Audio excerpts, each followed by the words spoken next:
Today I'm sitting down with Frosty to discuss one of Christopher Nolan's most beloved but less discussed masterpieces, The Prestige.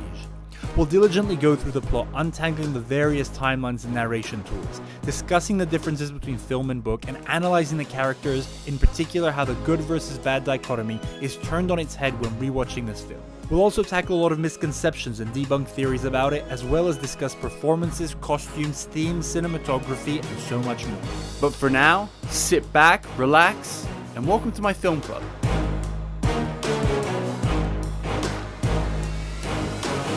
After doing the first ever episode and taking on the challenge of doing the first Lord of the Rings movie, you've now come on, Frosty, to do our first Christopher Nolan movie.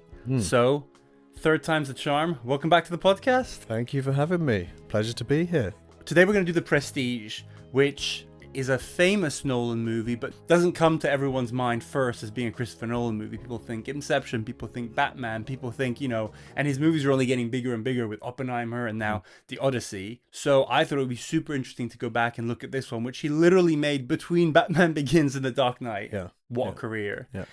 And on my long list of movies to do on this podcast, this movie took your fancy. Why was that? Well, I would class myself as a Nolan fan, not to the extent where I'm super geeky about it, but I've definitely got a relationship with Nolan films whereby I'm always going to watch whatever he does as soon as it comes out. And my first watching of The Prestige, I remember being quite special. I didn't watch it when it came out at the time, but I just remember it having a very profound effect on me. Yeah, like you say, it's underrated. It's underrated. So yeah, anything Nolan, I'm always interested in talking about more. Let's take this one head on. Do you have a favorite director? Where would Nolan rate? Yeah, number one. He's number one? Yeah, I would say so. Okay. Yeah. So for me, it's Tarantino 1, but even before this, I think I came to terms with the fact that it's Nolan number 2 easily. Yeah, it's not down. Maybe I need to think about it more, but I would say it's not down to the artistic side of it, but just the storytelling side. That's his thing that stands out the most. Yeah, and it's so unique.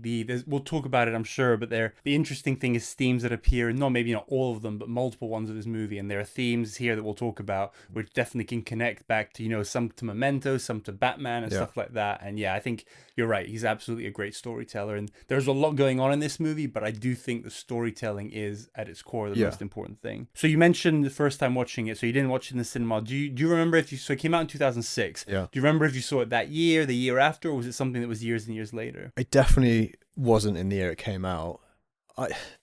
What happened, I think, was I got to about 21, and I realised there were a whole bunch of films that I'd never seen.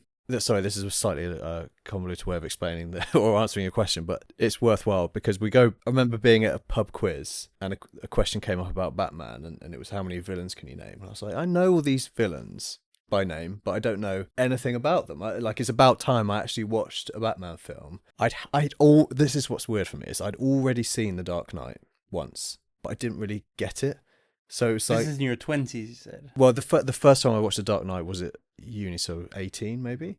It just, for whatever reason, it didn't connect. I don't know what happened, but there was this moment in time where suddenly, I think it was when I entered into the professional world of design, that suddenly like a little switch went off and my brain became open to new things. So I was keen to go back again and watch it with this new perspective. Did that, loved it, like a lot, which then led me to The Prestige. Had you seen Batman Begins? Yeah, so I would have done Dark Knight, Batman Begins, and then probably The Prestige, and then Inception. So and so it would have been about 2010, 11, around that time. So I remember when Inception came out, everyone loving it. I didn't go to the cinema because I wasn't a Nolan fan at that point. I knew that it was a big film, but I was a bit like, nah, I'm not interested. But then a year later, whenever it was, when I went through this creative awakening, let's say, as soon as I had that, I was like, okay, I've got to see Inception. Loved it, obviously. And then was so desperate for The Dark Knight Rises to come out. So it was around 2011, I'd say. That you went through your Nolan phase. Yeah, so much later than when it came out. So at least 4 or 5 years afterwards. Being a bit older, I would have been 16 when it came out. So I'm kind of glad that I had that moment because I was able to properly appreciate it. And I had that watching it for the first time. This is totally duped me. What is going on here? This is amazing. The way in which it's all put together is so different to what I was used to seeing. So the first watch was quite unique, I think, for me at the time. So it made an impact on you. 100%, yeah. Here's one, and then I'll relay my story. So how long between your first watch and your second watch? I actually don't know, but I would guess not that long. Okay. Within a year. I guess my question is, was there a long period of time between watches? And do you know if you forgot a lot of the plot points? Well, let me tell you my experience with it, and then I'll be curious if you had a similar one with me on certain elements. So I don't remember exactly when I first watched it. I was a loyal cinema goer from 2005, 2006. So, and I know Batman Begins I had on DVD. That was probably the first time I really discovered Christopher Nolan. I watched all the behind the scenes. I was like, wow, this guy is like really committed to his craft, which I found really applies to this as well. So I must have been aware of him. So I'm going to say I either saw it in the cinema or I saw it very shortly after.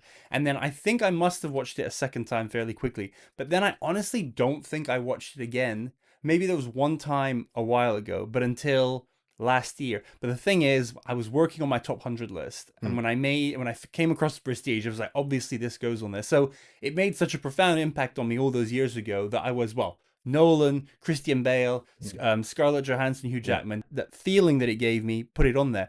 But then I rewatched it so about a year or so ago, and honestly, won't spoil anything now, but it's like I was watching it for the first time. I think there was the two big twists. One of them I remembered, but the bigger one I didn't. And I had the whole reaction all over again. So as recently as a year ago. Then I rewatched it a couple of weeks ago with like fully like aware of everything, and I was able to really delve into like the deeper stuff. But then I watched it again 2 nights ago with Sunita, her first time. We'll talk about that experience and Jenny as well, which is actually really fun. It's watching The Prestige when you know it with someone new is like watching someone watching a magic trick, but you know how it's done, and seeing like, it really wait, what? Where did it go? I mean, the film is literally a magic trick. So it was impactful on me at the beginning that I was like, this is one of my favorites. But then now on rewatching it and restudying it and everything, I've been like, oh, it's like blown my mind about all the elements and all. And the loveliest thing is I watched a lot of YouTube videos. You know, I've read up on Rotten Tomatoes and IMDb. People love this movie. I think maybe the general public isn't as aware as they are the others, but people who know it love it. A lot of people say it's their favorite Nolan movie.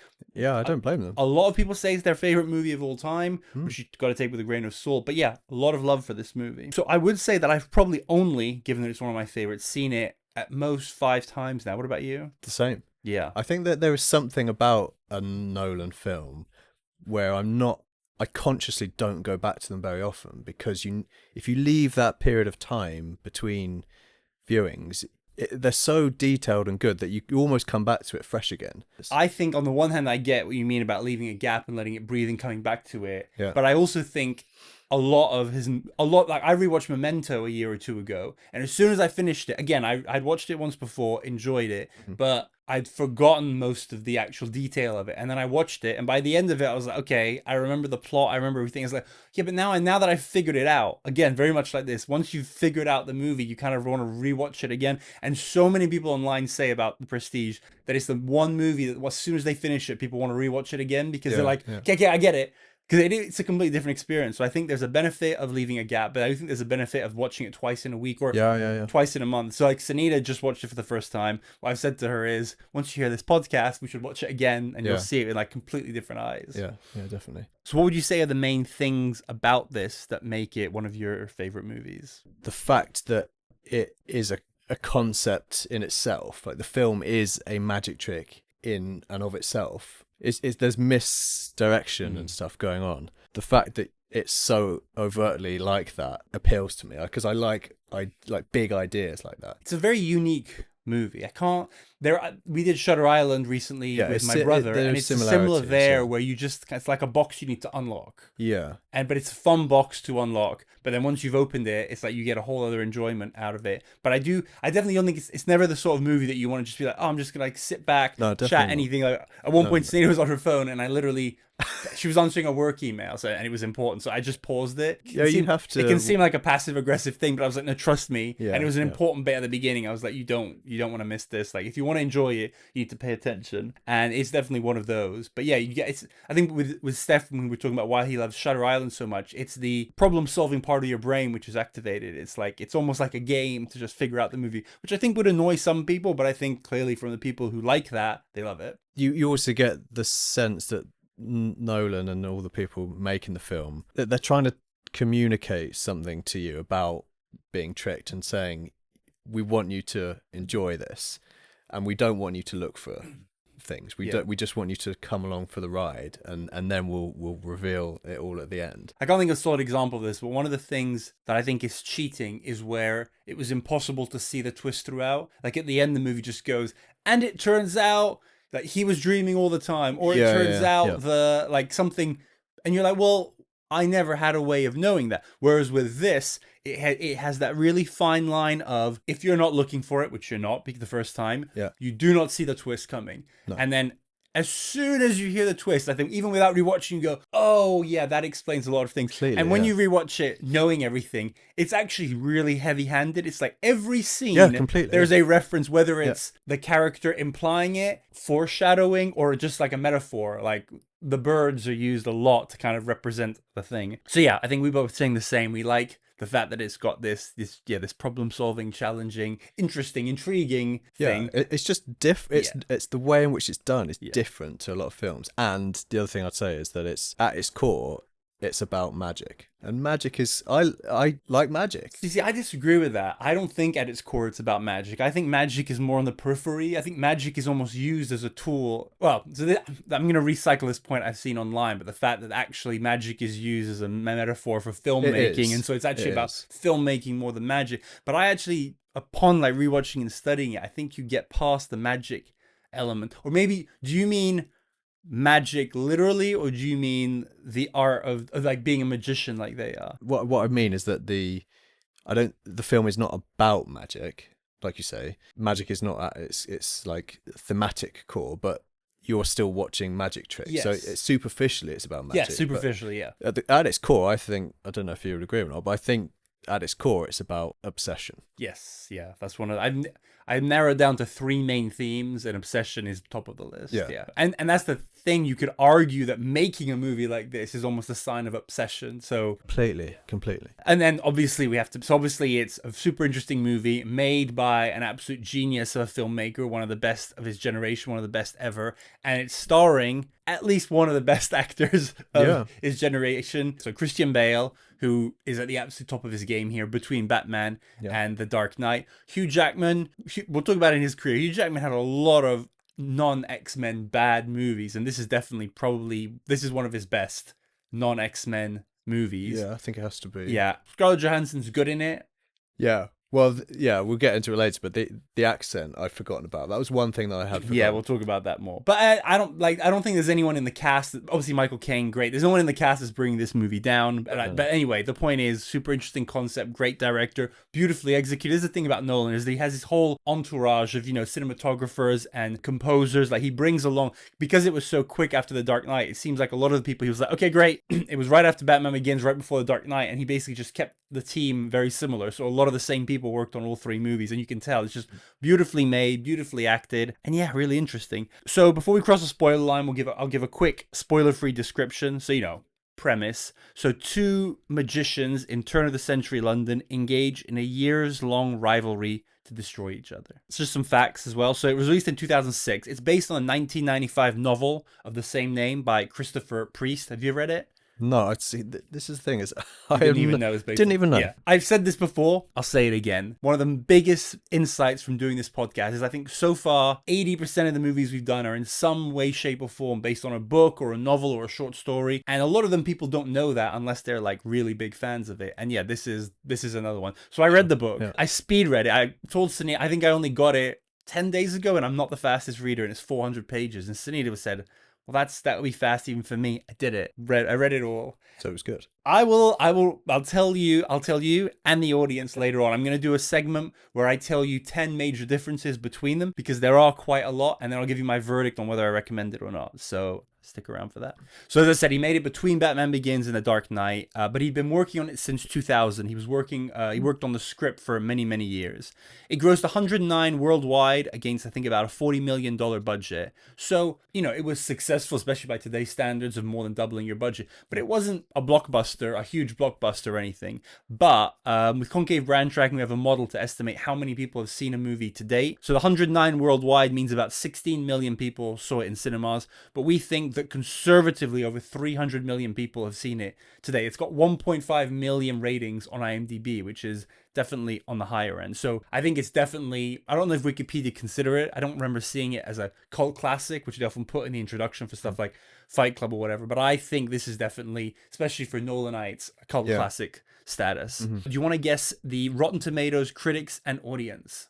So the key here, I think the most interesting is not to get the number exactly right, but it's to basically guess, are they the same? Is one higher than the other? I would imagine that they would both be quite high, but I would guess the audience would be higher than the critics. Okay, do you want to give numbers?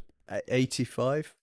So you think both around 85 and the audience being slightly marginally ahead on the... So the critics at 77. That sounds low. It is low for this movie. It is, but I have an explanation. And 92 for the audience. Obviously, the critics is pretty much capped after the first. Not capped, but most of those come in the first year. So it's people who've watched it once. Whereas the audience, like people can go on now and give it a fresh. Okay. So 92 is a high score, right?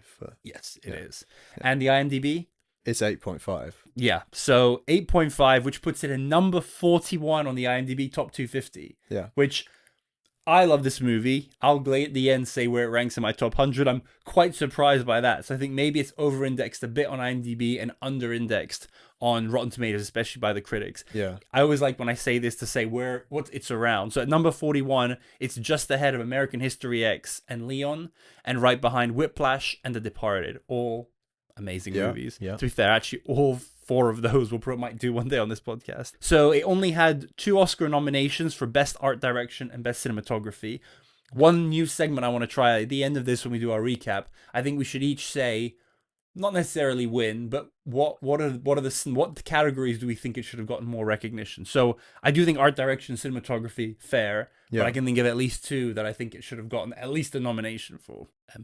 On the review thing, so I quickly looked at Roger Ebert. He still gave it 3 out of 4. He's sort of the icon for reviews.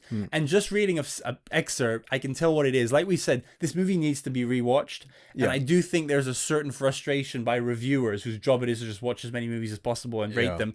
So they just watch it once, and if they don't fully get it, I don't think they fully appreciate it. So movies that you need to watch over and over to really appreciate. And then I won't give it, it's a spoiler thing, but he did address one thing which we'll talk about in the plot. So I do understand, it doesn't shock me, and I'm not offended by the fact that reviewers who do this for a living didn't immediately love this movie. So I think that's definitely why the audience watched it more. Someone who didn't love the movie was Christopher Priest himself, the author. Now, in some places you'll find people say, oh, he loved it as well. And I think it's because when the movie came out, obviously he said he did, and he didn't complain about it. But then in the years after, he wrote an essay and then apparently a full book. I read the essay, not the book. The book is called The Magic, where he basically gave his extended opinions about it. And he starts off with, here are the things that I like, but you almost just like, none of this matters because, and then here are the things I don't like. And he does not like a lot of things.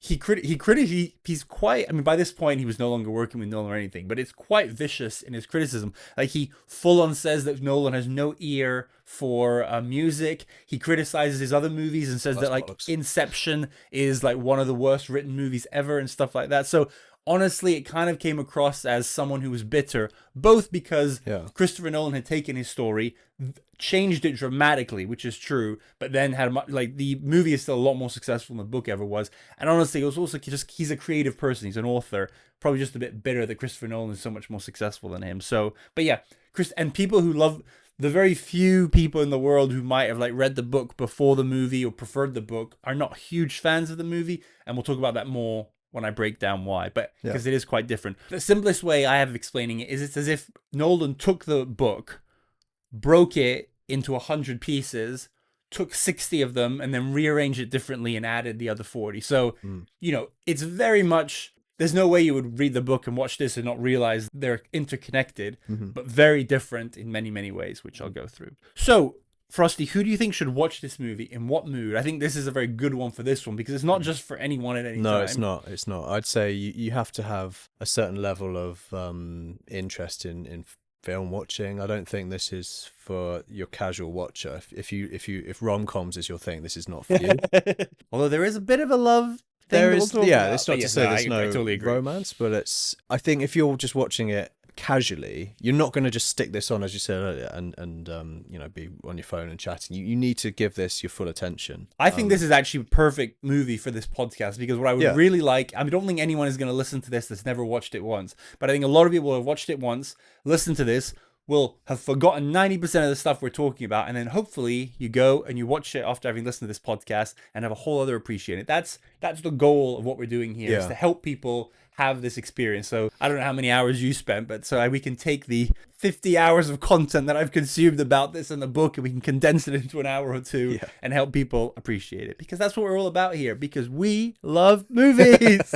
That's a Tarantino thing. He does that on set sometimes. He just gets everyone to chant, why do we do it? Because we love movies. So yeah, I would say mindfuck movie, thinker mood, high quality, not casual viewing. And now with that, we're going to cross the spoiler line. So I think we've done a pretty good job, given the twists and turns of this movie, of not spoiling anything so far. If you don't want to know more based on what we've been talking about, then there's something wrong with you. Well, you should stop now if you haven't seen it. Go watch the movie and then come back. So now we're crossing the spoiler line. You've been warned. So this movie is 2 hours 10, 2 hours 5 without credits, which is slightly on the longer side. But this movie, especially Nolan likes it, this could easily have been 2.5, 3 hours. Yeah, well, this is one thing I was thinking on my most recent rewatch, is I love a short film. I don't like anything longer than 2 hours. But on this occasion, I think this is a standout film in this regard, in that I feel like it could have been longer. Wow, that's quite the statement. Just to let some of the scenes breathe a little bit more. It does go a little bit fast in parts. So one of the last things I did last night in preparing is, because I realized there are no long scenes in this movie, and so I went through. It's pretty how trippy. long do you think the longest scene in this film is? So like a continuous scene with the same people in the same room. Can't be more than a few minutes. So the final scene with the big reveal is 5 minutes, but it's intersected with loads and loads of flashbacks. So it doesn't even count. Outside of that, early in the movie, when you have Hugh Jackman, Christian Bale, Michael Caine behind the stage before the wife died, that scene is about 3 minutes. It's the longest scene in the movie. That's the scene that came to mind. I was seeing the behind the scenes, and they said that one they filmed in quite an interesting way. The whole movie is filmed on handheld cameras, which gives it a very unique feel, and it's very kind of intimate. When they're on the stage, and they show the behind the scenes about so on the stage you can tell, but then in that scene we're talking about how literally the cameraman is just in between them, and they're almost like a play that they're doing, and the cameraman is just turning around and going from person to person. But it gives it a theatrical thing, and the actors were saying that they could. I think that Michael Caine said, we just did that scene like 5 pages. We just went over it in full, which normally actors do like 20-second bits. And so Michael Caine was like, you need to know your lines, because Nolan was just like, just keep going, just keep going. But yeah, I think you're right. If you really love this movie, maybe you do want some of the scenes to be longer. But generally speaking, I think it's great, because despite being this, like we're saying, thinker, hardcore movie, it's well paced, it's entertaining. It's never one of those that you're never going to get bored in this movie. I think the only thing is if you got completely confused, and if you just got so lost in the plot about halfway through and you gave up. That's the only way I can imagine someone being bored watching this film. Or you get stuck on a guess at what you think is going on, and you're thinking about that while you're actually watching it. Yeah, that's the thing. You don't want to do that, because I think if you did actually pause the movie at half and try and guess stuff, you probably would be, so we can say it now. The twin thing, it's kind of obvious if you stop and think about it, but they do such a good job at hiding it. I think if you stopped halfway and you're like, how do we think Christian Bale is doing this trick? You'd probably do it. But that's the thing, like with the magic trick, we all think that if we see someone do a trick or a magic show, we're gonna look at how they do it, but we don't, because we're all just suckers. And we go along with whatever the performance is. So when the person says, okay, you see, look at this thing over here, you see, look at this coin, we would tell ourselves, yeah, but actually I'll be looking at what they're like. But we don't. We look where we're supposed to look, because we do like to be guided. And I think that's what happens with this movie. IMDb lists it as a period drama. I mean, not sure about that. Well, I guess it is, just because it's a drama that takes place in a period of time, and it looks nice and stuff. But it's the backdrop, not the focus. Yeah.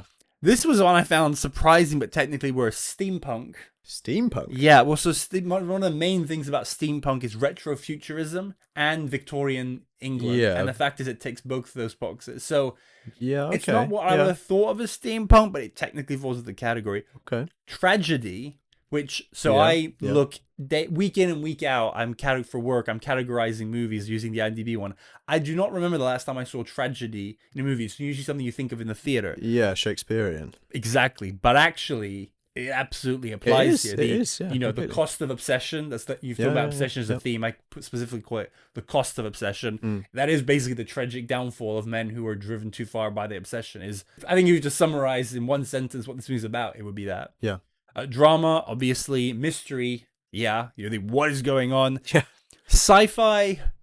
Yeah, sort of a little bit. We'll talk about that more later. And then thriller. Drama, mystery, thriller. Those often go together. But you are like, what is going on? I want to find out. And just that, it's almost like a mental orgasm at the end when you're just like, oh, I understand everything now. Like just the unclicking of it all. That's the other thing that I like is it's not one of those like maybe even an Inception where at the end, like I remember coming out of Inception, I loved it, but a couple of people I was with because I was in the group were just like, I don't get it. Whereas, which is fair. Yes, I think this one you might still have questions, but I think everyone gets the basic twist and what's happening in the movie. Yeah. So again, now that we've crossed the spoiler line, the two main twists are that Hugh Jackman has been duplicating himself and killing one of those two as part of his trick, and Christian Bale was a twin the whole time, which is how he did. Those are the two big twists. Yeah. We talk about the magic. I think the magic tricks are fun, but people say it's not a magic movie at all, like actual magicians. But I think for normal people like us, it's interesting to see how some of these tricks are done because we had no idea. I'm actually going to see Penn and Teller with Sunita in a few weeks, and I'm really excited because I feel like I'm in a very magic mood at the moment. And I do wonder time to see, and the whole thing about how most of the time the answers are really basic and simple. It's nothing sophisticated. I'll be curious if there's at least one or two that I can guess. It's like, oh, there's just a compartment somewhere, or they've got like a string pulling it or something. Or a bag of dead birds. Yeah, that. Oh. But the magic soon takes a back seat. It's not really about magic. It just uses magic as a conduit. There's a lot of tension. So obviously in the thriller thing, rewatching it, knowing what's going to happen, I've written specifically the wife dying scene is very like, oh no. And then sabotaging each other. Because every single time there's like a second where they see the other person's face and and that's like gives you a lot of anxiety. Puts suspense, confusion, intrigue, intellectual stimulation. Yep. I think unlike Inception, which I love, and I'm going to do one day on the podcast, I think Inception is like, hey, here is this crazy idea about dreams. Yeah. Let's just fuck with people for that. And that's kind of the point of the movie. It's interesting and stuff, but I don't feel like you're coming out with a new, better understanding of life from watching Inception. You've been taken for a journey. Yeah. Whereas I feel like this one, they're using the magic and the trick and deception to comment on some bigger things like the cost of obsession. So I feel like the deception is more of a purpose than just entertainment. Yeah. There's a message to it, isn't there? And as I said, it's a puzzle movie like Shutter Island, and you get the satisfaction of... And also, just like Shutter Island, what I like about it is it does have a clear ending. Questions, but it's not one of those, I leave it up to the audience to decide whether, maybe if they never revealed how Christian Bale had done it. And it's like, well, maybe it's a twin, or maybe he's a duplicate, or maybe... And it's like, no. It's your job to give me a full experience of the movie. Tell me what the answer is. Well, it's the whole thing of the prestige is you have to bring the person back. Yes, that's a great point. And that's a great point. Because I feel like when movies don't do that, like, I know this, it was actually voted one of the best movies of the 21st century by the New York Times, but me and Sunita watched for the first time Mulholland Drive recently. Have you seen it? No. It's exactly what we're talking about. I think a lot of people love it. I do get the appeal, even though I didn't enjoy it. But it's a very confusing movie. And at the end, there is no answer. It is, now that you're saying it, is literally like it's 2/3 of this without the prestige. Here's the thing. Here's what happens. But I'm not going to tell you why or how it happened. It's kind of up to you. And that really pisses me off. Yeah. So isn't that what Inception does, though?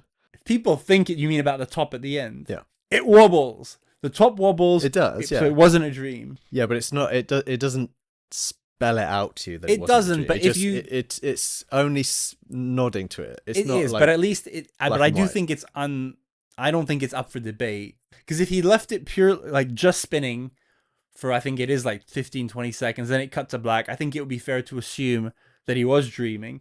But if they just spun it for 5 seconds, then it cut. That's completely ambiguous. Yeah, true. Yeah. So I think you're right. This is more clear cut than Inception. Yeah, absolutely. Yeah. And then I'm trying to think other Nolan movies. I don't think he ever leaves it too open for interpretation. Like Memento is very clear what happens. Yeah. The endings are always are the things that draw me into the Nolan films the most. It's the way in which they're paced. Yeah, but as they should. I mean, the ending should be the culmination of the whole experience. Yeah. I mean, The Prestige is an amazing ending. This feels to me like it was the first time he found that formula for playing out the ending in the way that he typically does with like The Dark Knight, Inception, Dark Knight Rises. They all have this like That's true. 5-minute scene where things are all stitched together and you're seeing lots of different things happening with a very emotional and crescendo building score to it. The Prestige is like the first time you see him do that, I think, because Batman Begins doesn't quite have the same thing going on. It's much more in The Dark Knight. It's a classic like, ending. It's like building on it again. I think the best. I mean, this is controversial, but one of my favorite endings to a film ever is The Dark Knight Rises, because I know, and the reason I say it's controversial because I know it's the movie's not considered as good. It's not, but I like the considered ending, to be as good. But I think the ending of that film, it might be my favorite.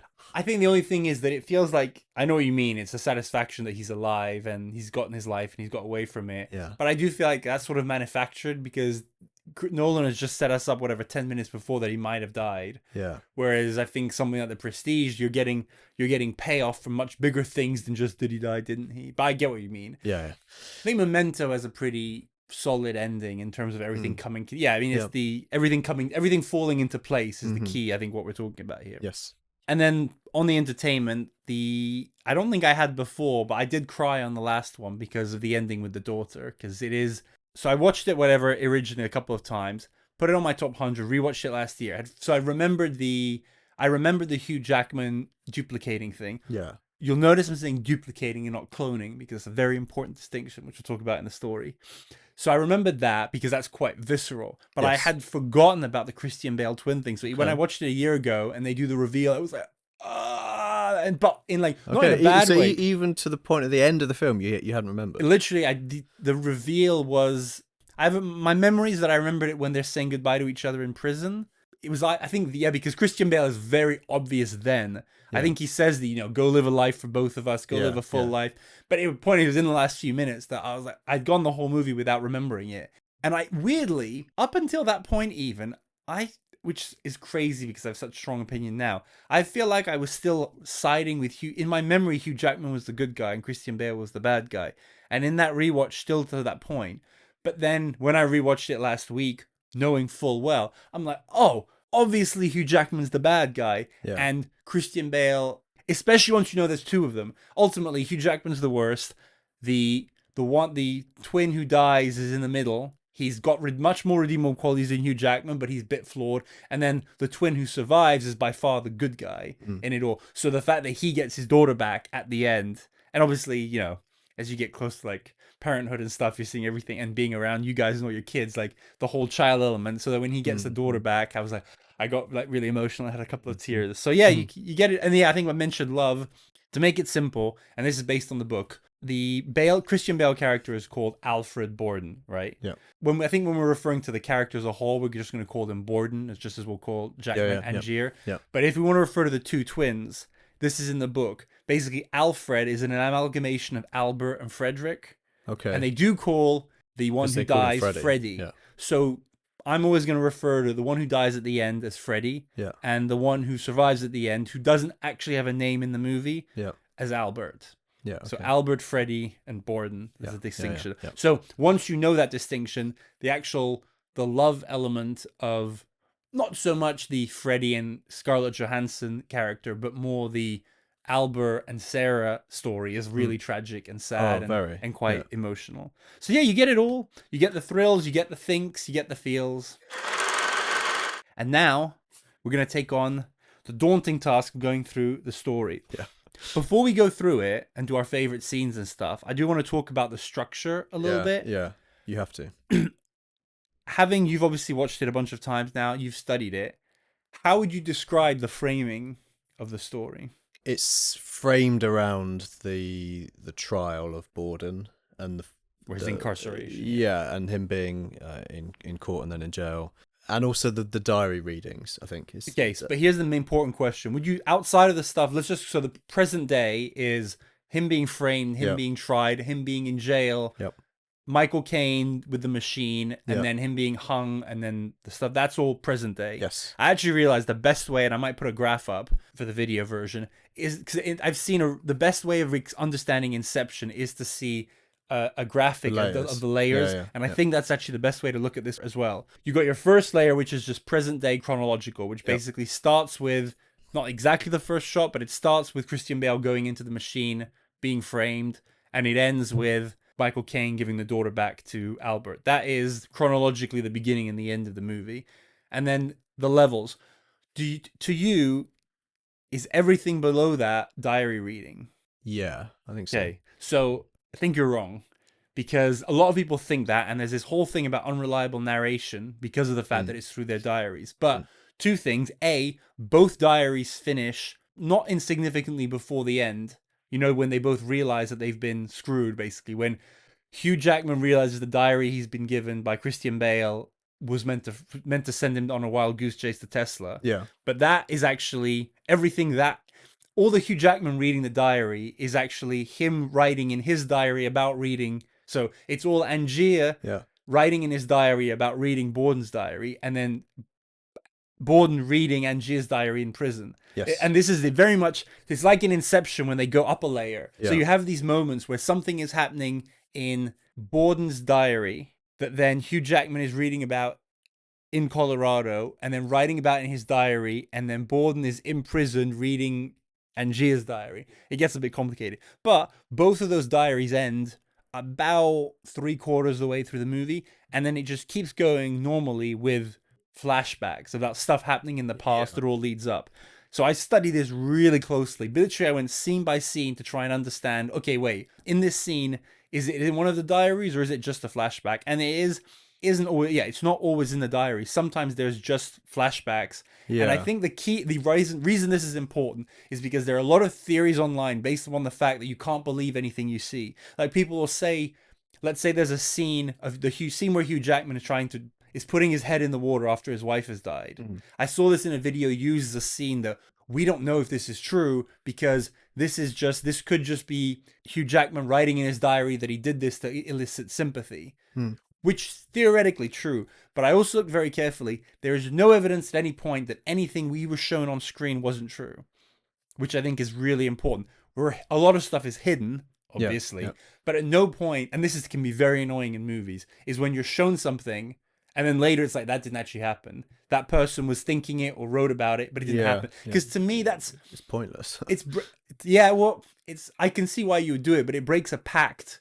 Unless the director makes clear at the beginning some of the stuff you're going to see isn't going to be true, and some movies do that more skillfully than others. But sometimes it'll be full on, oh, I was told this story, but it wasn't true, and I showed it to you. It's like, well, then the director should have presented it differently. You can't show me something on screen with no framing, and for me to think, well, this might not be true. So the reason I think it's important to spend a few minutes on this is to understand that, and I'll say this when we go through it, certain scenes are clearly in one of the diaries, certain scenes are taking place in prison, and certain scenes, they're flashbacks either from someone's point of view. Like at one point, there's a shot of Christian Bale being sad, and then it flashes back to when he met his wife.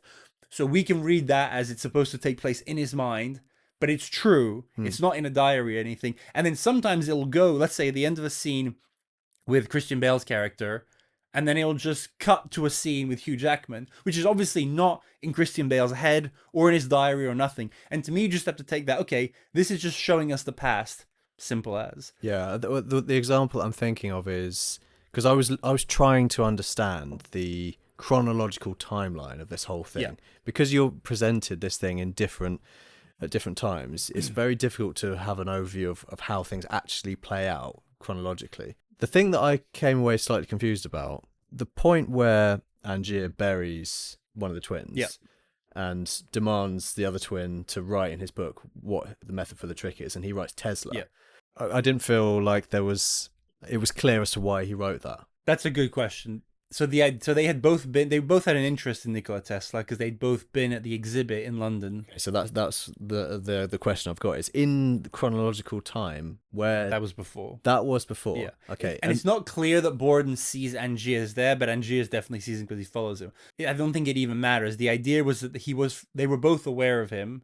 So from Borden's point of view, he was aware of him.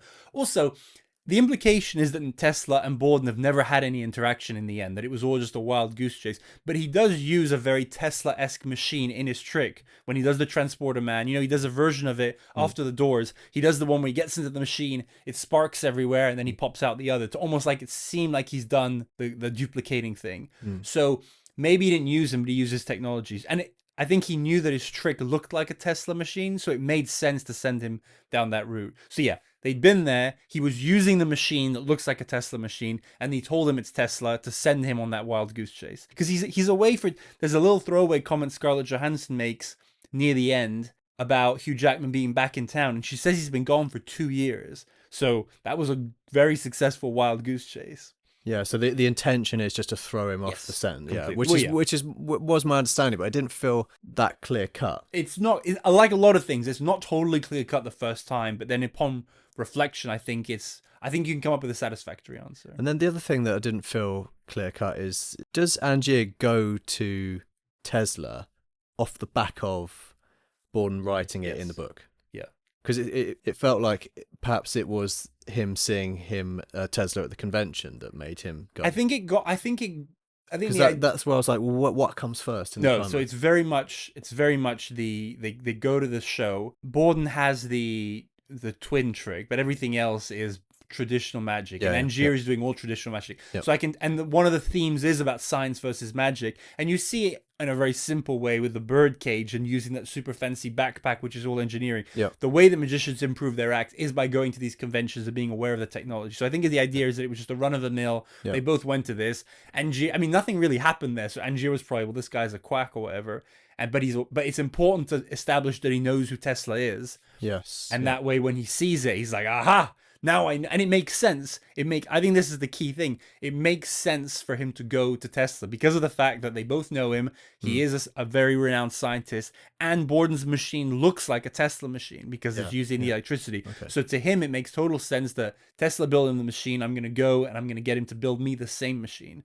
And this is where Tesla cons him, or him and Ali and D Circus, because they let him believe that that's true. They never officially say it. And then near the end of that relationship, when he gets all angry, he says, "You let me believe that this happened." It's like, hey, we never said definitively that we had worked with him, which implies that they do hint, though. There's a line where Tesla says something like, "We've had magicians ask us exactly about this." But he's letting him believe it, but he's never explicitly saying it, and so that does imply that they did never work together, and so Borden must have gotten that machine from someone else. I think we'll go through. I think it's important for the listeners because we don't want to confuse them too much. I think we'll go through the scenes in the same order as the movie, and also that way we can comment on the framing. But I think at the end we'll attempt to, like, in a couple of minutes, to just recap the story chronologically from beginning to end.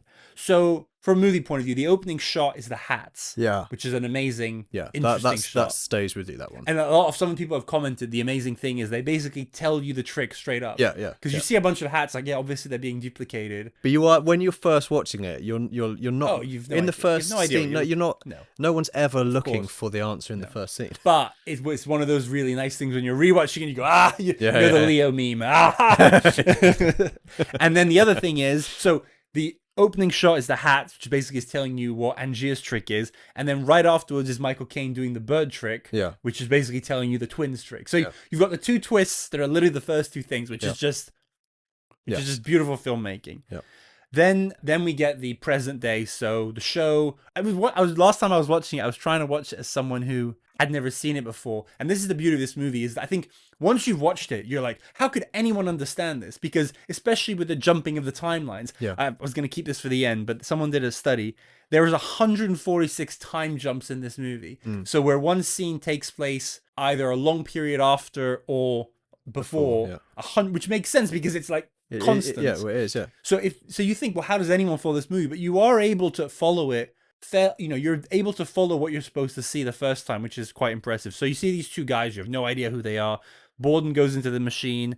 Angier does the trick, drowns, arrests. One of the key things I realized on rewatching, it cuts of Borden seeing him drown.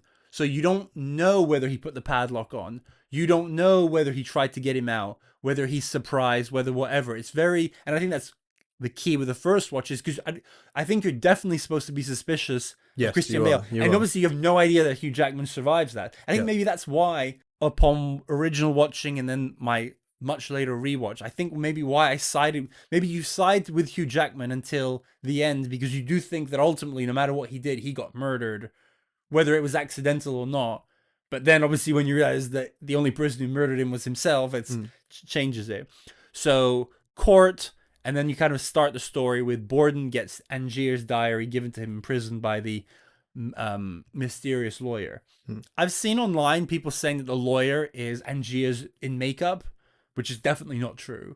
It's a completely different actor, and there's no reason why he would risk being recognized by him. So I'll just throw that in there. So then the diaries, this is another one I'd forgotten. I think even on my recent watch, that once I'd studied it and did my final watch, the fact that you just start in Colorado, which is a weird place to set off. So basically the beginning of Angier's story is him going to Colorado, meeting Ali, wanting to meet Tesla. At this point, you don't know why. Yeah. And then it starts him reading Borden's diary, which we don't know how he's gotten. And then Borden starts off, again, this is the beautiful one. The beginning of his diary is, we were two young magicians. Yeah. I'm not going to get the quote right, but yeah, we're two magicians who never wanted to hurt anybody. Yeah. Is another thing that he says. Yeah. And obviously you think we're talking about Angier and Borden. Yeah. But we're not. We're talking about the two twins. Yep. I think this is probably my earlier fun scene because it is fun to just see them young, to see them do the trick successfully. And then just the whole conversation with Michael Caine and the wife and everything, just kind of talking about magic, I think is a cool. It's like, okay, we've had I think this is really the beginning of the movie. Everything else is sort of framing. Yeah. And now and this is the earliest chronological point. Yes. That moment in the show is the earliest chronological point. Is, so I think that's a nice starting point. Yeah. And then I love the Chinese theater thing because again, it's fun in itself the first time of seeing this guy and then seeing Christian Bale explain, no, this is what he's doing. Yeah. And obviously it's so meaningful for the whole movie. Yeah. Yeah. Did you know that Chung Ling Soo, it's not the exact same story, but this is based on a real person.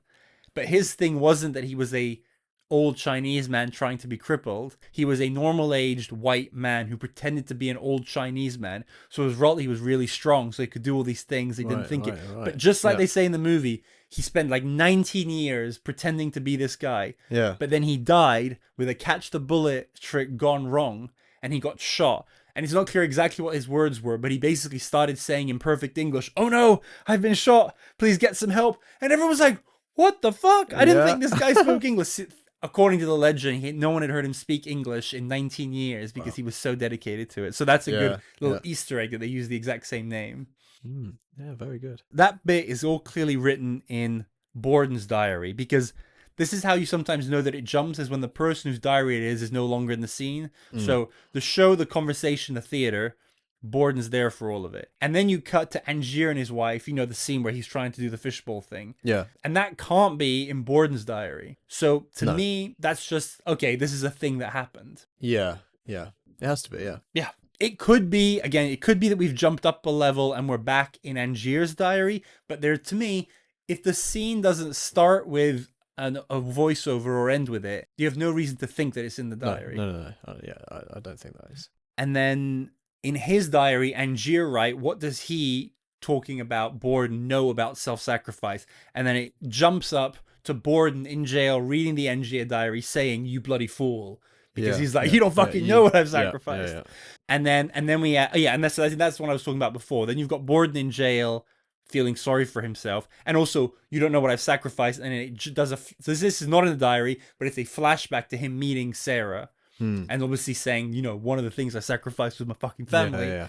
So that's quite cute. Him meeting Sarah, the bird trick. That's cute. Yeah. And then the coin bit is like that scene is played over and over in all the analysis videos. The coin trick with the two faces. Yeah. And obviously it's two things. The coin, which is symbolic, and it's very Harvey Dent, which was about to come out in The Dark Knight. Yeah. And also, it's where he says to the little boy, he says, "It's not about the secret. People will hound you and ask for the secret, but they don't really want to know. The secret is unimportant. What matters is the effect," which, again, every other line in this has a larger meaning. It's either foreshadowing or a metaphor completely. Or thematically relevant. Is that where he says, "Are you watching closely?" as well? Because that's one of the famous lines, isn't it? He says it multiple times throughout the movie, and he says it there. Yeah. So then he meets Sarah. I think he goes on the first date. I think it was only on like one of the later rewatches that I realized, the whole thing about him like being at the door and being like, oh, that lock won't keep me in. And then she goes in and he's there. Yeah. Because obviously it was is the other twin. Yeah.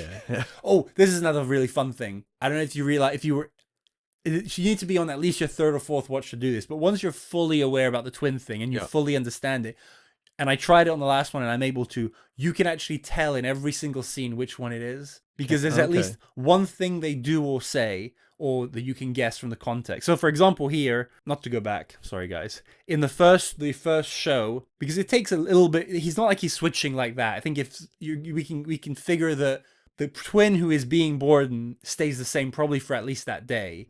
So the whole bit thing at the beginning, because he's in the behind the scenes, like, saying we need to do this and we need to do that. He's like quite angry. So I think it's fair to assume that that's Freddie. And then the one who falls for Sarah is obviously Albert, because we know that the one he's loved her. I think in the one with the date, this one I'm actually the only one that I'm not sure, because you'd think the one who went out on a date with her would be Freddie, but he is quite cheeky about coming in. A lot of people believe that Freddie never sleeps with Sarah, so you think anything intimate, it's Albert. But surely if he's in the apartment, so I think that's the one scene where, which one do you think is which? At that point, I haven't thought about it actually. At that point, I don't know. Every other scene, I think, is pretty obvious. Yeah. Well, they're telling you by hinting at the way in which the relationship is working. But even the ones without Sarah. Just because of his personality and stuff. It's subtle, but you can tell. Oh yeah, it's not easy. At one point, I thought maybe there was a physical difference between them. This is on the IMDb trivia and is not true. Because Christian Bale doesn't have this in real life. There's a little slit on the side of his eyebrow, but they both have it. Yeah, they both have it. Yeah. So yeah, I've tried really close to see if there was a physical difference, but that would be too easy. Yeah. But yeah, this is interesting. So yeah, then we get back to the present. Michael Caine shows the judge the machine, warns him this was made by like a real magician. Then we see a bunch of stuff in the past. So this is right after this scene. And I noticed that Michael Caine is in every single one of these. So I think we could interpret this as being a flashback from the point of view of Michael Caine, which happens another time as well. So the Julia dying scene, Angier. Okay, no, actually, Angier trying to drown himself. Michael Caine isn't in. But then the burial, which obviously is quite it's not a fun scene. But obviously it's Albert who's coming to the funeral because he feels terrible about it. And you can just see on his face. Obviously not, I'm sure Freddie feels bad as well, but Albert's the one who's obviously really sorry. And then the whole, which knot did you tie? And I keep asking myself that. I don't know. So to me, that means he's asking Freddie, which one did you tie? Yeah. Which one did you tie? And I think Freddie is probably telling him, I tied the correct knot, but he doesn't believe him. Yeah. That's my interpretation. Yeah, I'd be the same, yeah. Because it's not that... And then obviously, and literally, Sunita, she only didn't say many things out loud. She either said it at that point, how can he not know? Or when Hugh Jackman later says, how can he not know? And she was like, how can he not know? And I was like, whoa. Also, whenever there was I know you love me today or you don't love me. Yeah. She looked at me and she said, do you love me every day? And I was like, yes, but also don't worry. There's a very good explanation for it. But also, I would say there is like undertones of split personalities and stuff like that, where I don't know if this is what it's trying to say, but you can see that there might be a message of I don't know, like depression, where days where you're not yourself and days where you are yourself. It's there might be a little bit of that going on as well.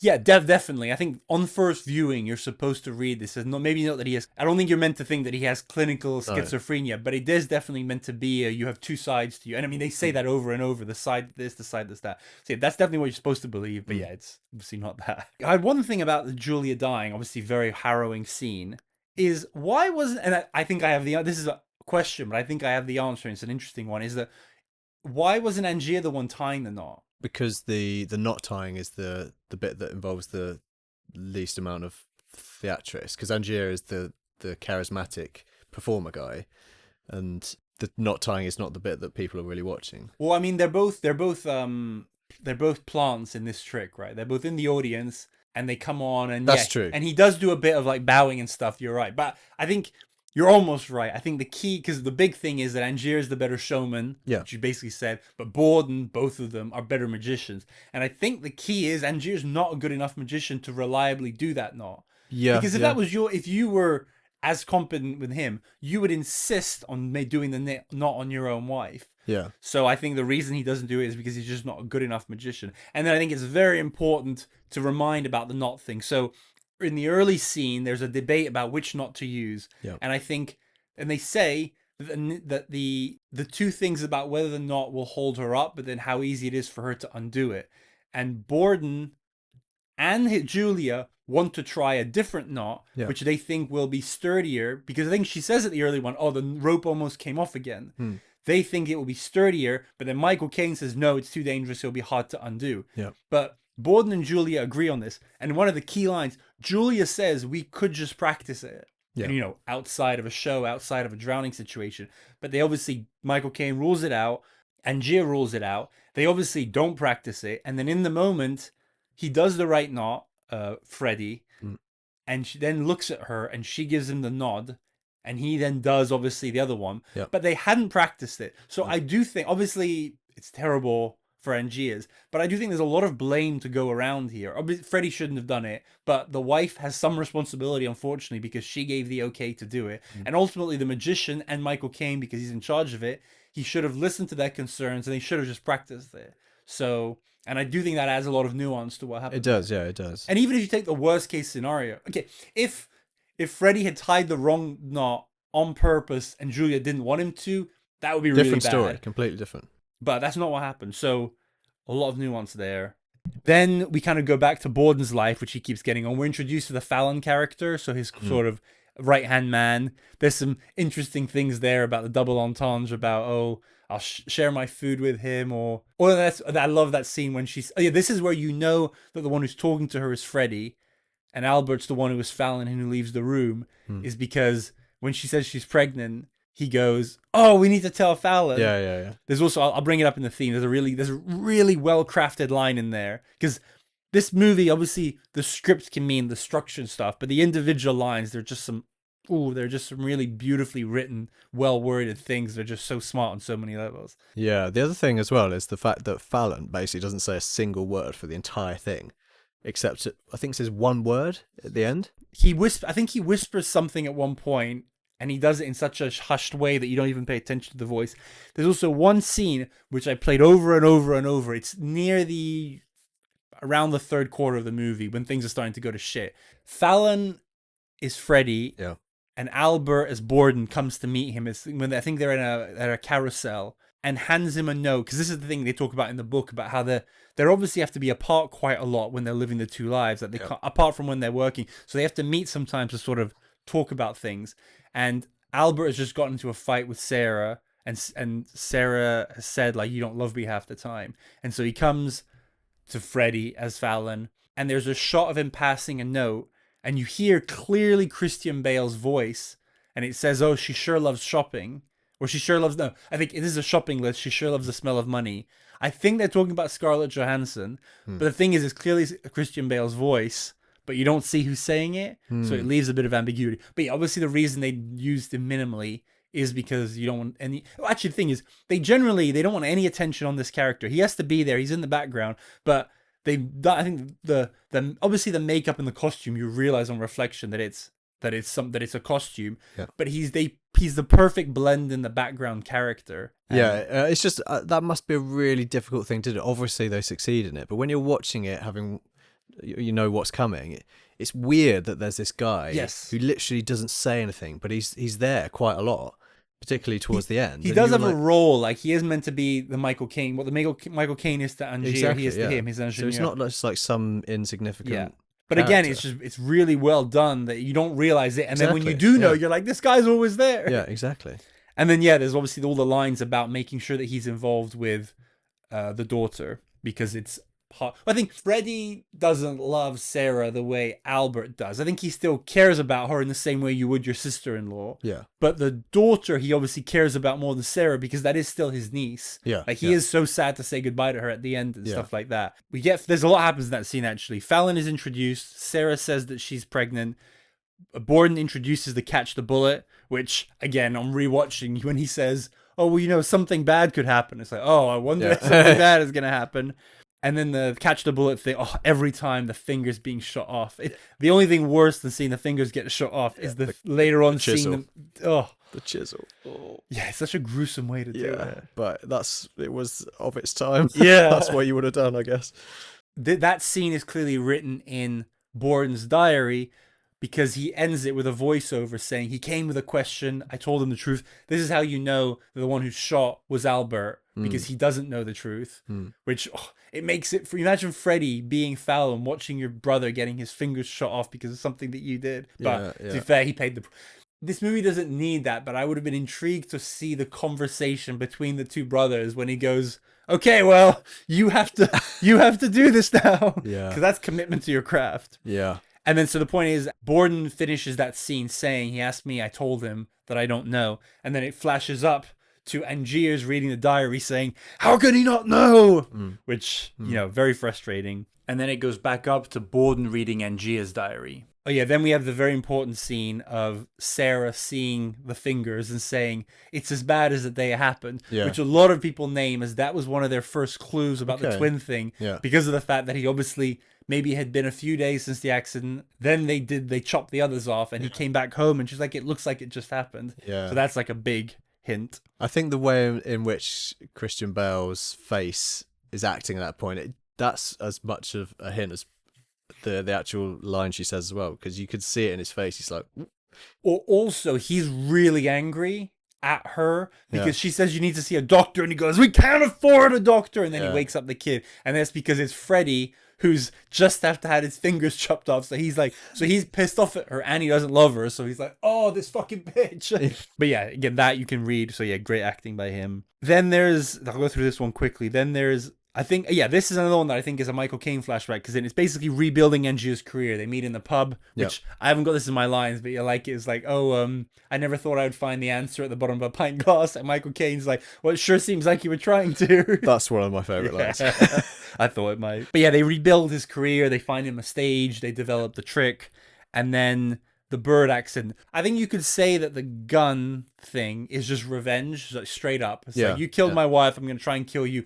And that could be it. Yeah. And I think someone says at one point, maybe that should be it. But I think with the bird accident is when this is a real feud now that's going to go back and forth. Yeah. Then we get Colorado again talking to Ali about going to see Tesla. Nothing amazing there. Then there's a flashback by Angier within his diary. Tesla in London, seeing the Borden family and being jealous. So that is very clearly before any of the diary stuff happens, to answer your question from before.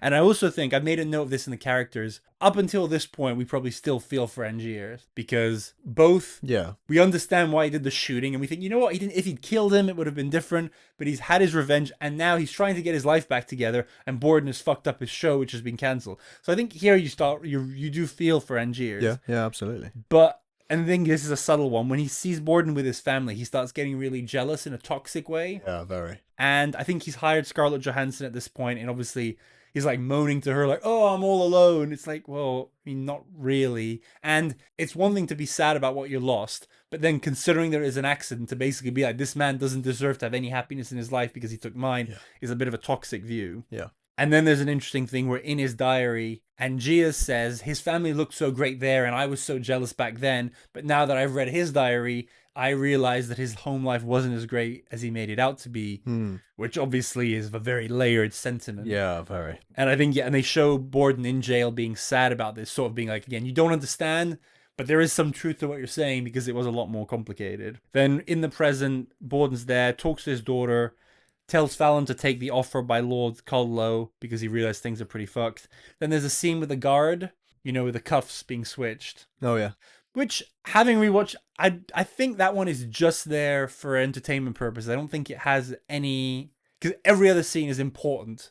Like, it's a building block towards the end. I don't think that one is one. No, I don't think so either. Then, in Angier's diary, he meets Tesla. It's really weird here how they show it, because they show that conversation, but they never explicitly say what it is that he wants. It's like, just build me a machine. Yeah, I think I found this to be another point of confusion, where it's like, was it just convenient that Tesla was able to produce. No, so I think in this conversation off screen, he tells him exactly what he wants. He says, I think you have to make that you assumption. have to transport me. But obviously, and I guess it's implied that that's what he would tell him, because that we know that's the tricky. So actually, no, maybe, yeah, he tells him and it's implied, I need you to build me a machine to replicate this trick. Yeah. And I guess you don't even need to show that because it's a given.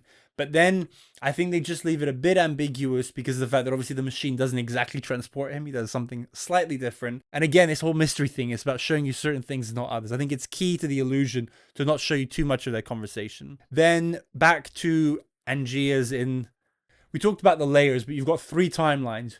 You've got the present, you've got the trip in Colorado, and then you've got their story. Yeah. Because the Colorado thing is much further along. So you go back to kind of the story, let's call it. Yep. So Scarlett Johansson has been hired, and I don't think they're clearly sleeping together, but she's obviously getting closer and closer with Angier. Yep. We see the transported man, Borden's version of it for the first time. Yep. And that's when Angier said, it's the greatest magic trick I've ever seen, which is that is one of the Hugh Jackman's best scenes, because to me, his amazement and the layeredness of that, the fact that he has every reason in the world to criticize it. He hates this person, but yet, and this is something there's a lot more of in the book, he's just still so impressed. Yeah, respect, to the point of respect almost. I think he's baffled, he respects, and then that turns to anger about, okay, well now I need to figure this out. And so I think that's a great scene. Then again, it just has to be a scene.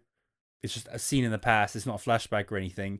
Is Albert getting the house. For something to be a flashback, you have to see the person having the flashback. So it would have to be either Freddy in jail or Michael Caine. Because the other thing, you can't have flashbacks outside of the diary from Angier's, because we're led to believe he's dead at this point. Yeah. So this is just the scene, is Albert getting the house for his family, which I really like that scene because it's nice and sweet. And then when Sarah says, "Oh, but last week you said," he says, "You caught me in the wrong mood." Yeah. Which obviously we get there. Another hint.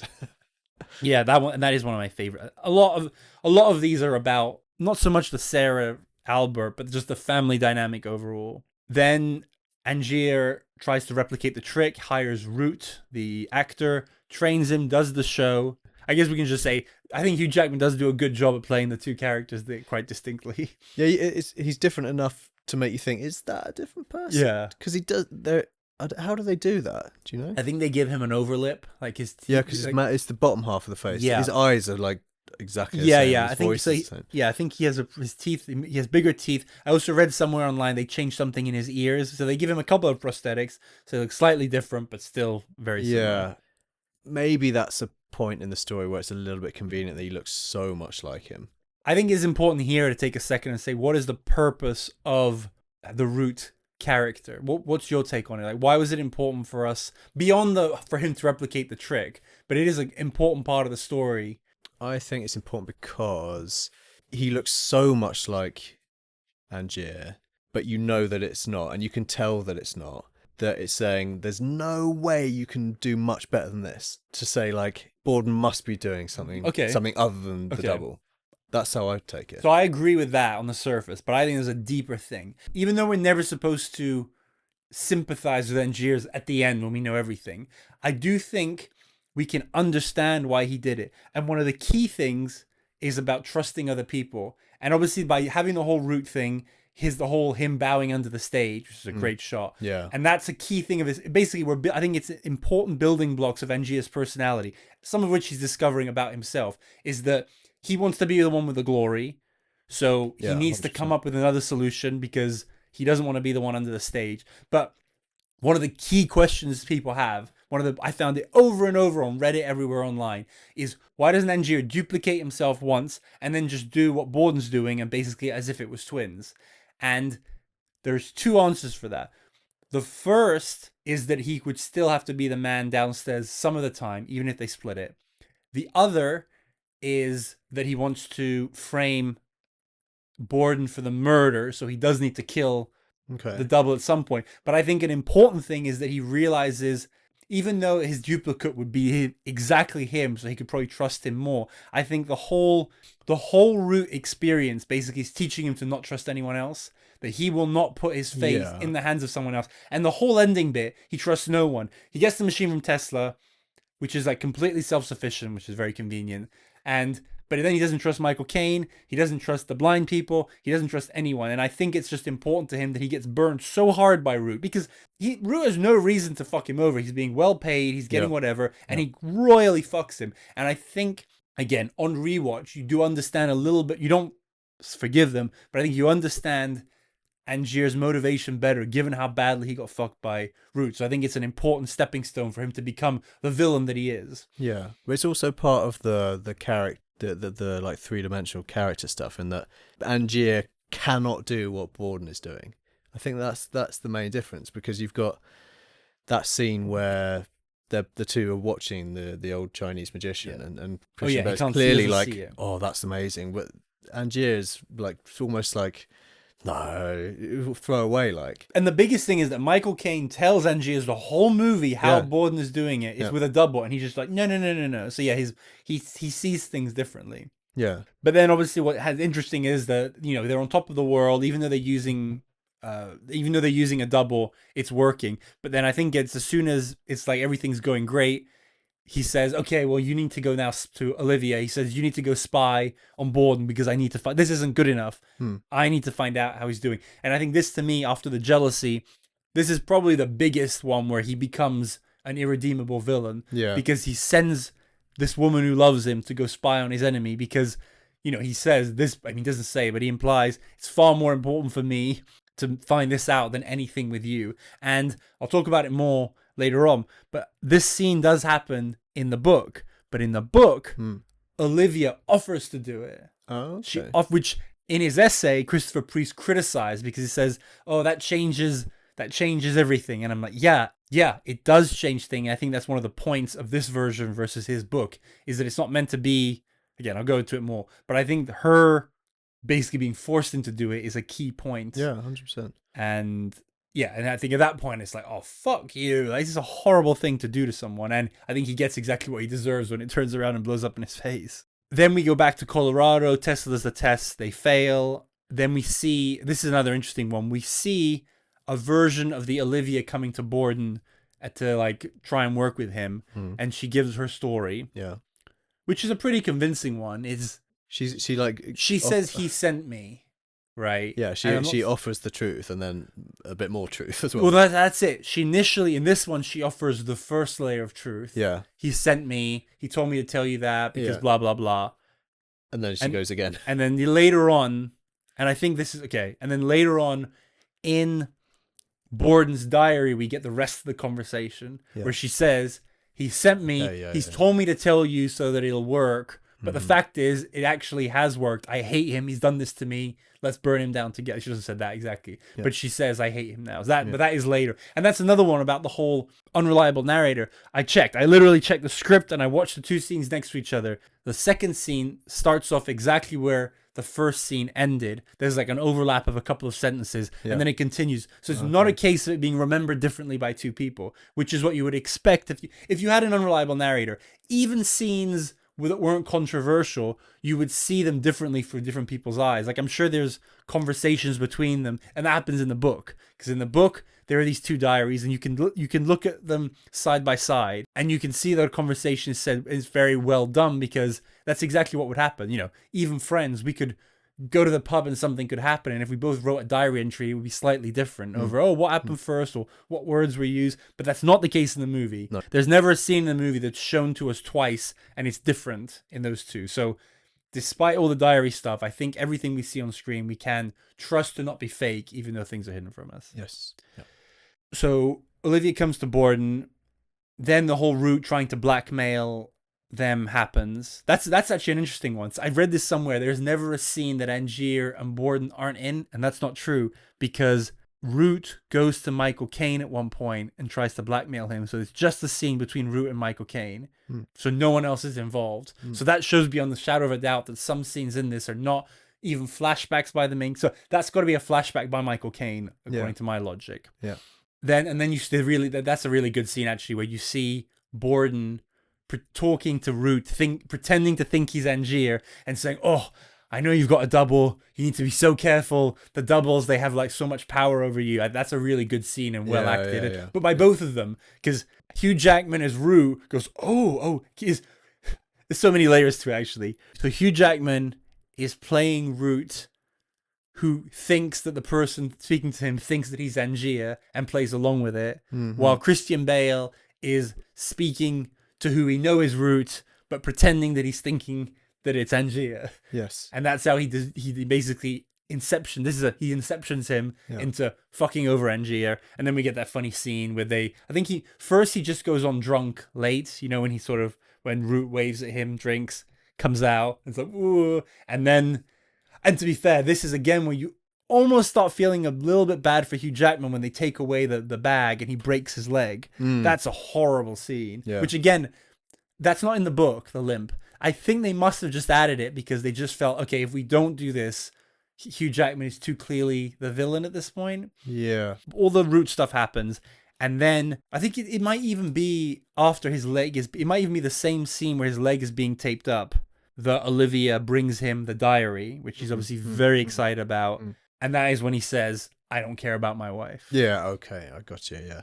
And at that point, that is the nail in the coffin for any relationship. If And she looks at him like, whoa. Yeah, if you're saying that, then... I think he tries, because it is actually, I can picture the shot. It's actually quite a cool shot. He's going through the diary. He's obviously taller than Scarlett Johansson. He's going in the diary, and she's almost like hanging on to him like, oh, but now that you've got this, are you going to leave it alone?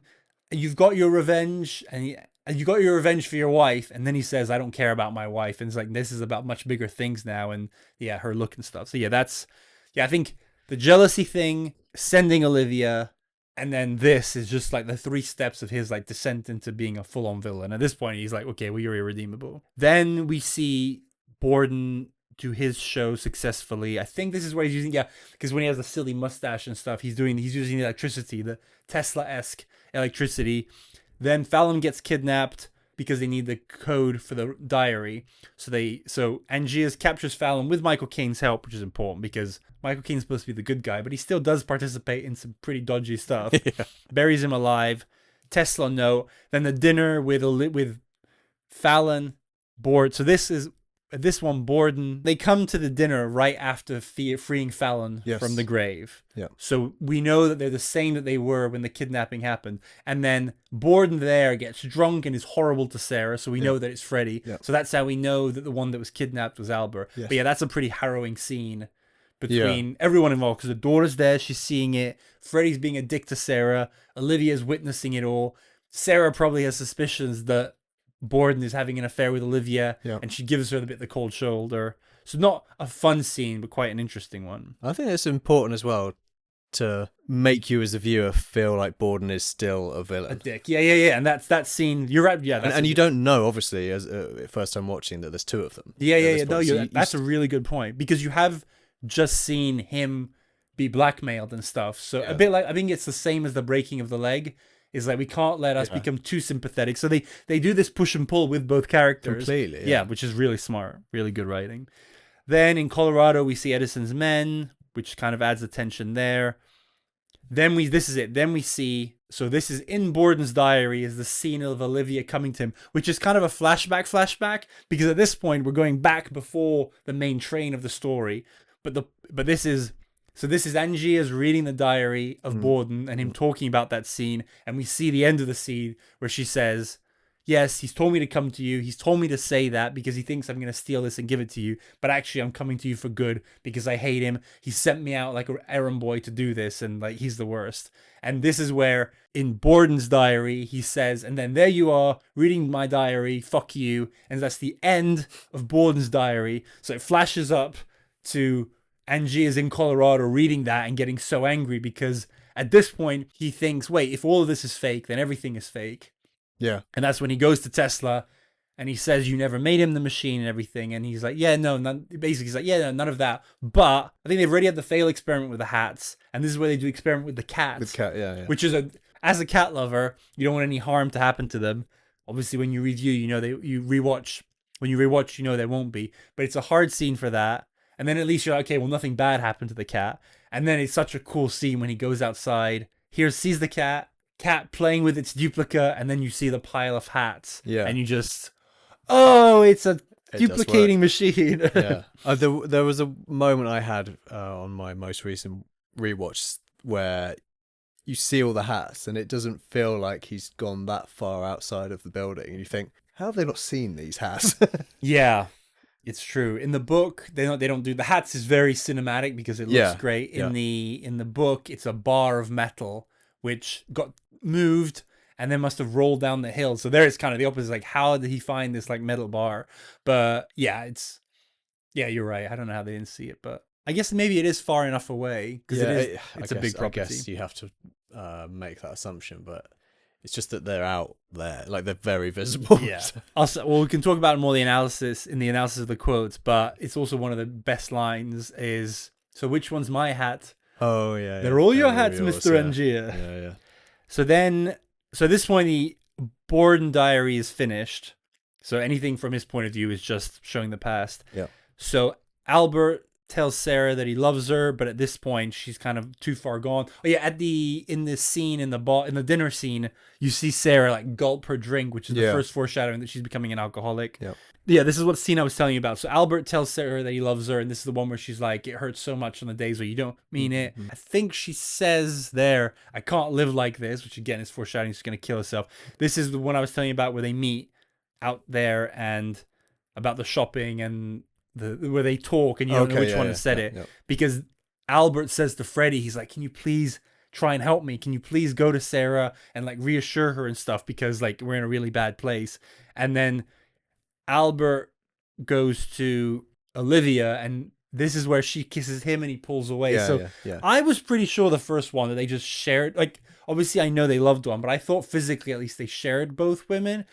But I'm not sure 100%, but I can get on board with the theory that they didn't, and it's what made it hard for Sarah, is that when it was Freddie in her bed, he probably refused to have sex with her. So I do think they did draw a line there. Yeah. And so that's how we know that the daughter is actually Albert's daughter, because Freddie supposedly never had sex with her. There could be a whole other movie about the conversations of the twins when they're doing this. Yeah. And one would have been Albert saying to Freddie, we can't have a mistress because it's going to be obvious.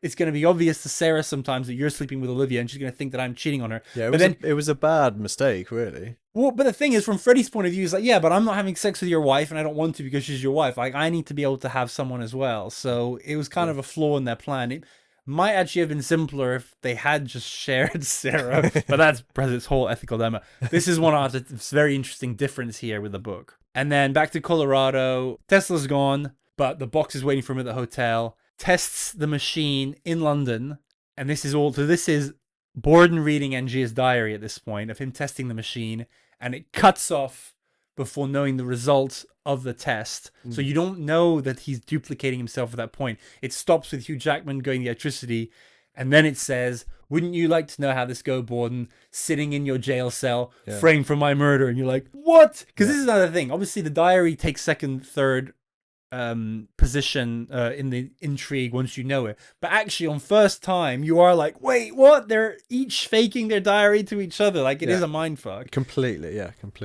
And so now both diaries are done. So definitely everything that we see is logistically, because obviously we're not in the present yet, so everything we see is just showing us. So even though he knows he's been fucked, Borden negotiates with a lawyer, Owens, and basically says, I'll give you everything, I just need to be able to see my daughter again. I think that's his condition. Then in the past, Freddie has a really bad fight with Sarah where they screaming at each other. I think that's when she says, I can't live like this. It's so heartbreaking to see Fallon as Albert having to take his daughter away from the scream fighting, and then she kills herself. Have you read or seen in any of your reading about how both of the wives' deaths foreshadow the deaths of the husbands? No. So she hangs herself.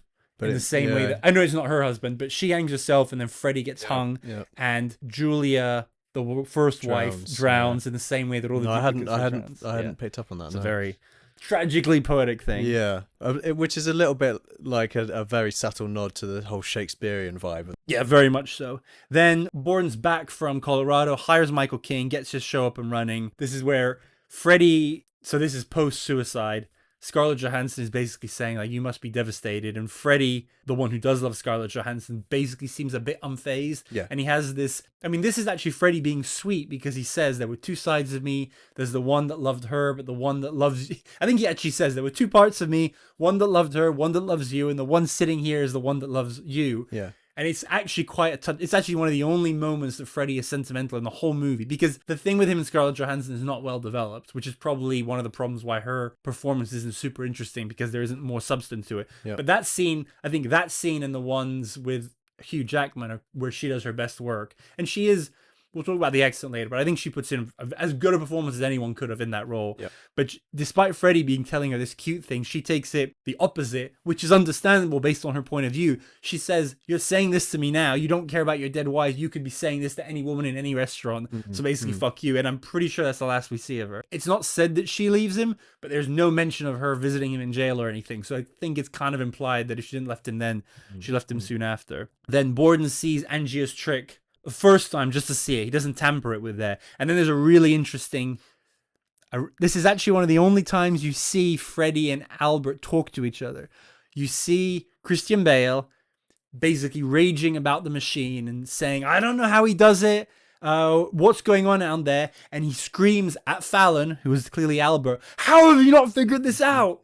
Because clearly, even though he's not as good as Angier, Freddy is more the showman and Albert is more the brains of the operation. And that scene proves it, because he says, "You need to figure this out. Basically, you're the smarter one of that." Yeah. And then maybe it cuts back to the machine or something, but you're led to believe on first watch that it's the same scene, that Borden says, "You know what?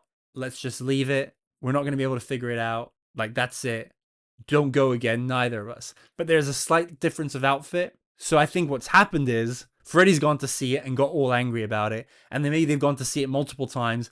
And then Albert's gone to see it and said, "We need to just stop." And that's where he says, "We need to not go again." And we know that it's Albert, because at the end when they say goodbye, Freddy says to him, "You're right. We should have left it." So even though it's not actually a conversation between them directly, you're seeing both of their points of view of the conversation of...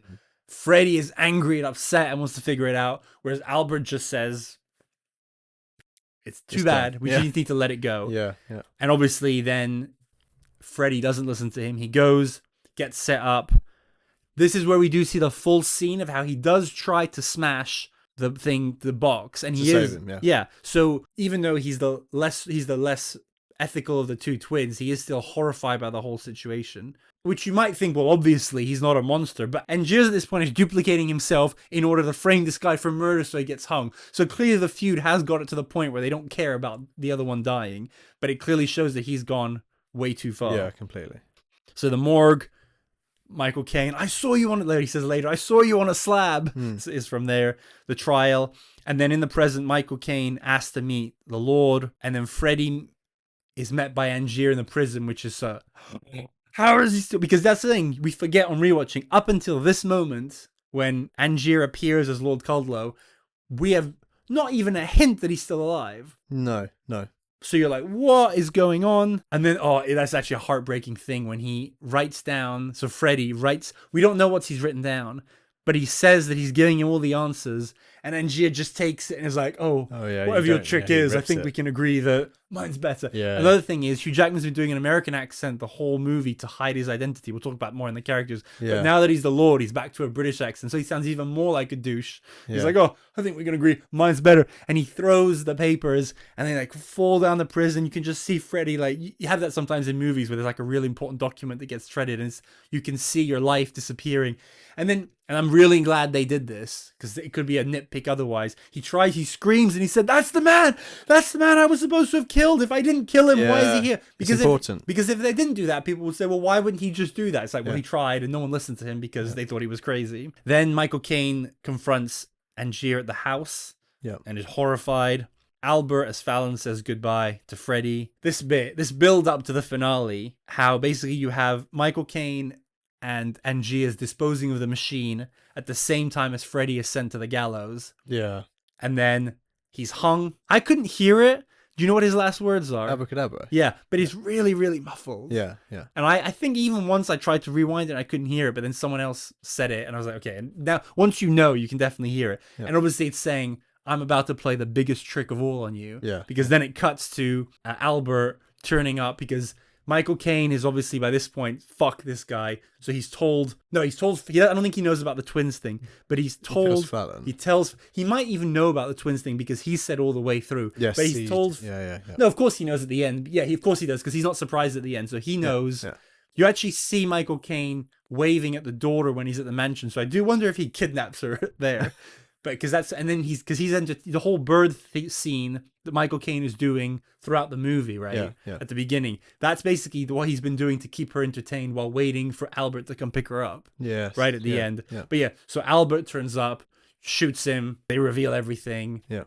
Amazing showdown. Yeah. Hugh Jackman is really, really good here. Yeah. But there's just something about him kind of not overacting, but him basically using everything he has, and Christian Bale just nothing, just glares at him, and it's almost like, okay, well, Christian Bale still wins here because he's just so, the emotions he has is obviously it's the hate, the fact that he's caused his brother to die, but also what he's basically saying is, you're so pathetic, you've done all of this.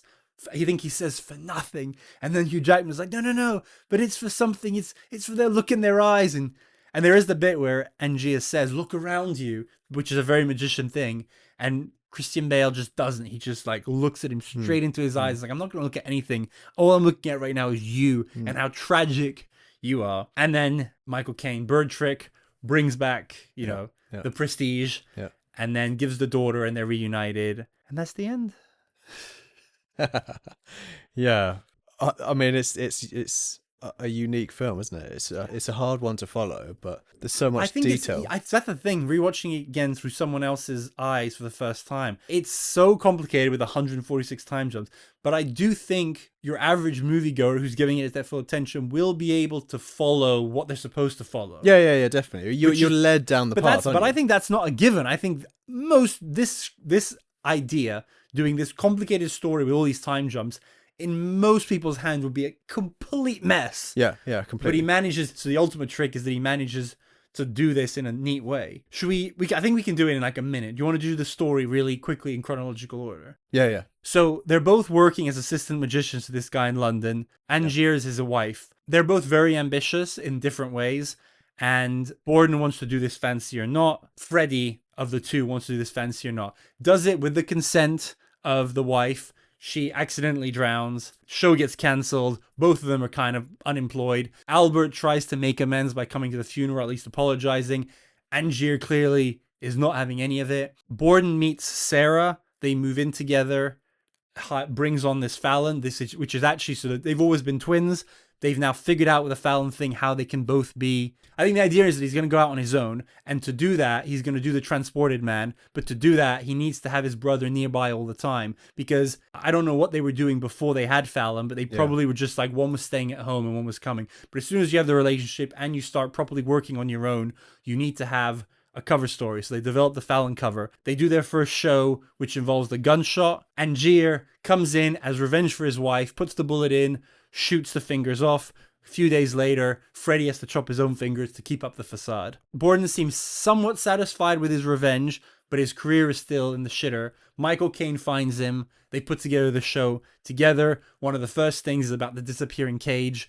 It's not clear if it's the first performance, but because Freddie specifically, I think we can guess it's Freddie that does that, is not happy with the way things are. He comes, sabotages that show. Yeah. So now the feud is going. I think around this point is probably when the Tesla show happens. Yeah, the convention. And but the important thing about that scene is, beyond the Tesla thing, is that he sees Borden with his family and is very jealous of that. Then Borden, I think, does his first version of the transported man, because his career isn't as damaged as Angier's was, because he hasn't had the bird incident. Yeah. So he does the transported man, which Angier becomes obsessed with. But him and Michael Caine basically decide, we can do this too, because that's the key to the transported man, with the door thing, is that it's impressive, but it's terribly executed in terms of I think they even say very few people clap because they don't fully understand what's been done. And so they say the fact that, if we could nail the trick, we could do this in a much more impressive way. Yeah. So that's when he creates the show with Michael Caine and Scarlett Johansson. We're using the double. Yes. So even though the show is successful, Angier sends Olivia to go spy on Borden, because despite them having the trick working, he wants the exact method. To know why, yeah. Then Borden is pissed off that he's stolen his trick, even though he knows exactly how he's doing it. Yeah. There's that really good line, I think, when he's talking to Olivia. He's like, oh yeah, it's amazing how Angier gets in one, and then he comes out on the other side completely drunk, overweight, you know, with like this different on his mark or whatever. So he knows, I think he says at one point to Olivia, I can guess Angier's tricks from the back of the theater. But I think he's pissed off that he's stolen his trick. So that's where he sabotages him with Root by basically tricking him into sabotaging it. And he uses one of those as an advertising thing. I think it's the one where the leg break, where he breaks his leg. Angier's is stuck under the stage. Borden comes out, which is obviously very funny for people. That's the other magician. And then Root is descended down onto the stage with a sign advertising for the new show. So then, I forget the name because they have different, the Transported Man, the New Transported Man, the whatever.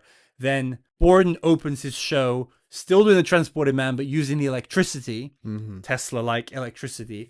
So at this point, Angier's leg is broken, his show has been ruined, Borden's is better, but Olivia brings him the diary, which he gets really excited about, but he needs the keyword.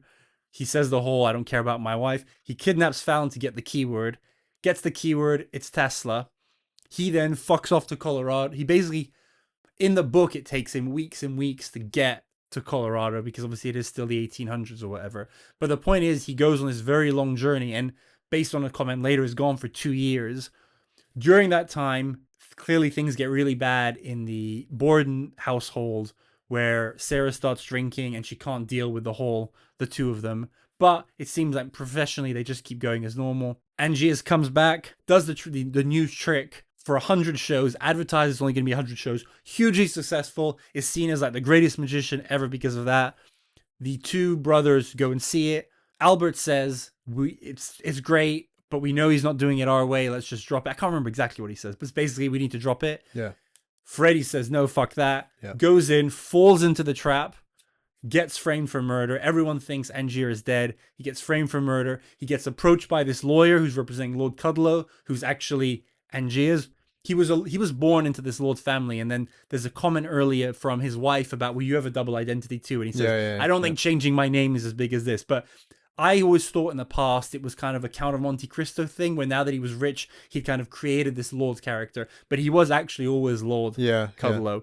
So this is where he buys up everything and manipulates Borden in jail with the diary. And then, and all of that is to basically make sure, because I think he needs Borden's permission to adopt the daughter. So he's offering him the diary and all this stuff to let him relinquish the daughter to her. He does that, and then Angier comes and rubs it in his face that it's actually him, and that he's now taken the most precious thing in his life. So just like he took his wife, he's now taken a daughter, which we're talking about the levels of being sick. That's the final level of like, you're an absolute monster of stealing someone's child. Yeah. It's almost worse that than having him killed. It's like, it's a double whammy, as I'm going to have you convicted of murder and hung, but I'm also going to take your child. Yeah. Very Mask of Zorro. Very, very. And then Angier, who still doesn't know about the twins, thinks that he's won, gets rid of the machine because it's all done. Freddy gets hung. Albert, no, actually, I think Michael Caine is a pivotal thing here because he obviously contacts Fallon, tells him this has gone too far. Follow us and I'll get your daughter for you. Albert follows Angier's, kills him. He does find out about the clones, but doesn't seem to care that much. Leaves him to die, burn everything down, goes and gets his daughter, lives happily ever after. Yeah, well done. Thank you. Not easy to do at all, because it's obviously happens so many different timelines. I think it's very useful to know that before going into a rewatch. Yeah. So now I'm gonna do the book versus the film. I'm going to tell Frosty now about the book. If you don't want that spoiled because you want to go read it, skip ahead 22 minutes and then we'll get back to it. So I read the book. I'll start with this. The framing device is completely different and it's really hard to get your head around it, both because it's not what you expect and I don't think it's the best part of the book. So the framing device is, it starts from this, so the book came out in 95. It's this journalist in 1995, just this ordinary guy who's just broken up or having a fight with his girlfriend, who's sent on some random assignment to some church where supposedly some person was in two places at one time. And you're just like, okay, I understand that two places at one time as a link, but what are we talking about? Also, super weird thing, the guy who's writing it I think he's writing it from the first person. The guy whose point of view we're seeing keeps talking about this fact that he always thought that he had a twin.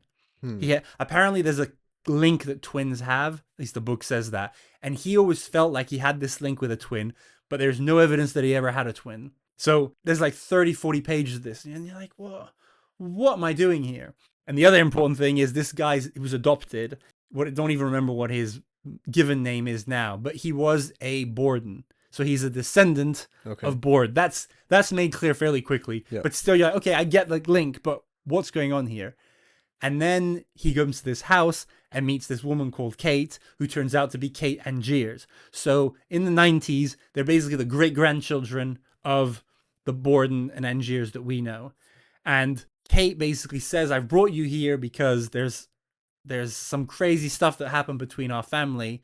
What it turns out to be, which is crazy saying it, so the ending of the feud is very different, which I'll get to in a second. But basically the feud kept going for generations afterwards in the book. Okay. And in the 70s, the two families tried to reconcile. So again, both the guys are dead at this point. Yeah.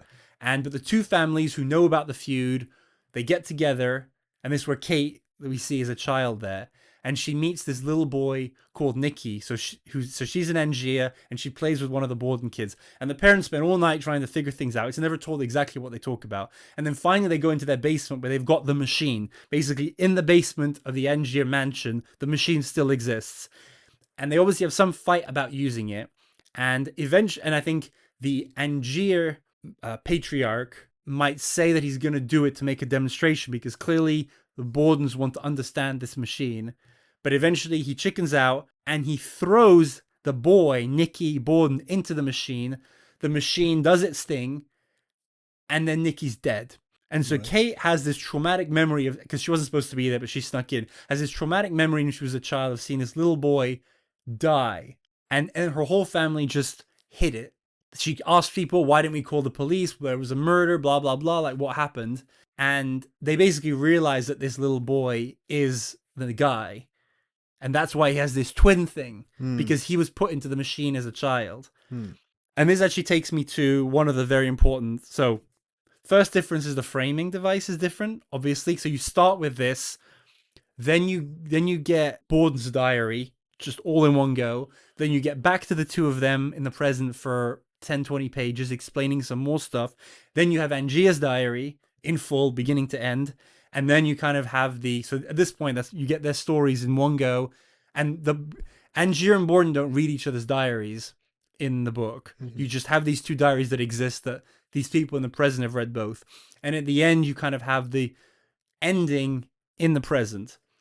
So I'll explain the ending when I give you another really important thing. In the movie, the machine duplicates you. So it doesn't clone you, because cloning would mean that you've created a copy of you, but that's basically a blank slate. Whereas duplicating means that, like, if we duplicate you now, the other Frosty will have every memory that you have, which means that it's an exact copy. So the whole idea of there being an original is kind of a moot point, because there's no difference between them. Both people have the same soul, the same mind, the same memories, the same experiences, the same feelings. And so that's important because, it's different from a clone. Because I checked, technically a clone would just be a genetic replication, but with none of the memories and stuff like that. Yeah. In the book, the machine doesn't work that way. In the book, it duplicates you. It duplicates your body, but then it transmits the spirit into the new being. And the old one, at first I thought it died, but it doesn't even exactly die. It kind of becomes like an empty husk statue, but it also is petrified. So it doesn't rot or anything. So you basically are left with this petrified body, right? Which is hard to dispose of, I guess is the point. So what happened to this Nicky is that he was thrown into the machine. Yeah. It looked like he died to everyone that saw it because they didn't understand how the machine worked. That was just another but actually they created another Nicky. And this guy who's the main framing character is the new Nicky, but he has this weird connection with the old petrified version of him. And the whole ending is him going into this, it's like an old British mansion where it takes place, of going into this tomb, this crypt that they have, and he finds all of the Angier duplicates. So this, guess we can call them clones, dead clones, but which are just as though they were 100 years ago, whatever, and he finds his own duplicate, which basically had been calling to him the whole story. Like this voice in his head was his duplicate that just wanted some sort of closure. And it ends with him finding that, his brother, basically, as he calls it, and getting some sort of relief from that. But so that's the framing device, which it's very different. Yeah. That's the main It is story, not. And Christopher Priest, in his criticism, he obviously doesn't like the fact they got rid of that. And he says the whole point is supposed to be this feud went beyond their generation and affected the generations after, which, fair enough, it's interesting, but I definitely think they made a right call in the book of having none of this in it. Yeah. So the other big one was the machine works differently. I'll try to get through the others for more quicker. The feud the feud is a much less dramatic. It starts off smaller and then grows in scope. It doesn't start off with someone accidentally killing the other's wife. It actually starts off with and they don't know each other. People say they're friends in the movie, but they're not friends. I've rewatched it carefully. They're people who work together. They never show any indication of liking each other or even respecting each other. So some people say, oh, they were friends. They weren't. They were work colleagues. Yeah. In this, they're not even that. They're just rival magicians who actually, they encounter each other a couple of times and exchange words, for example, when they sabotage each other's shows, but they never have a single conversation with each other, which is an important distinction. So they don't know each other. But the feud begins with Borden, as a struggling magician, sees that Angiers is getting some fame by doing seances, so pretending to talk to the dead relatives. Yeah. And Borden has a real ethical problem with that and basically interrupts one of his seances and is like, oh, this is how he's doing this, now he's doing that. In doing so, he pushes over Angier's assistant, who's also his wife, who's pregnant and has a miscarriage because of that. But it's never actually clear, but Borden actually never finds that out. So that's kind of an interesting element about the feud, is the fact that there was a misunderstanding, that then when Angier retaliates, Borden thinks, is he just doing this because of the fact that I sabotage his seance? But he's actually really pissed off because of the fact that his wife had a miscarriage, and they almost years later, like his wife takes years to recover, and like it really impacts them. I won't go through all the detail, but then they have a lot of tit for tat, and then the machine thing happens. So the other big difference is the theme of spiritualism is very big in that one.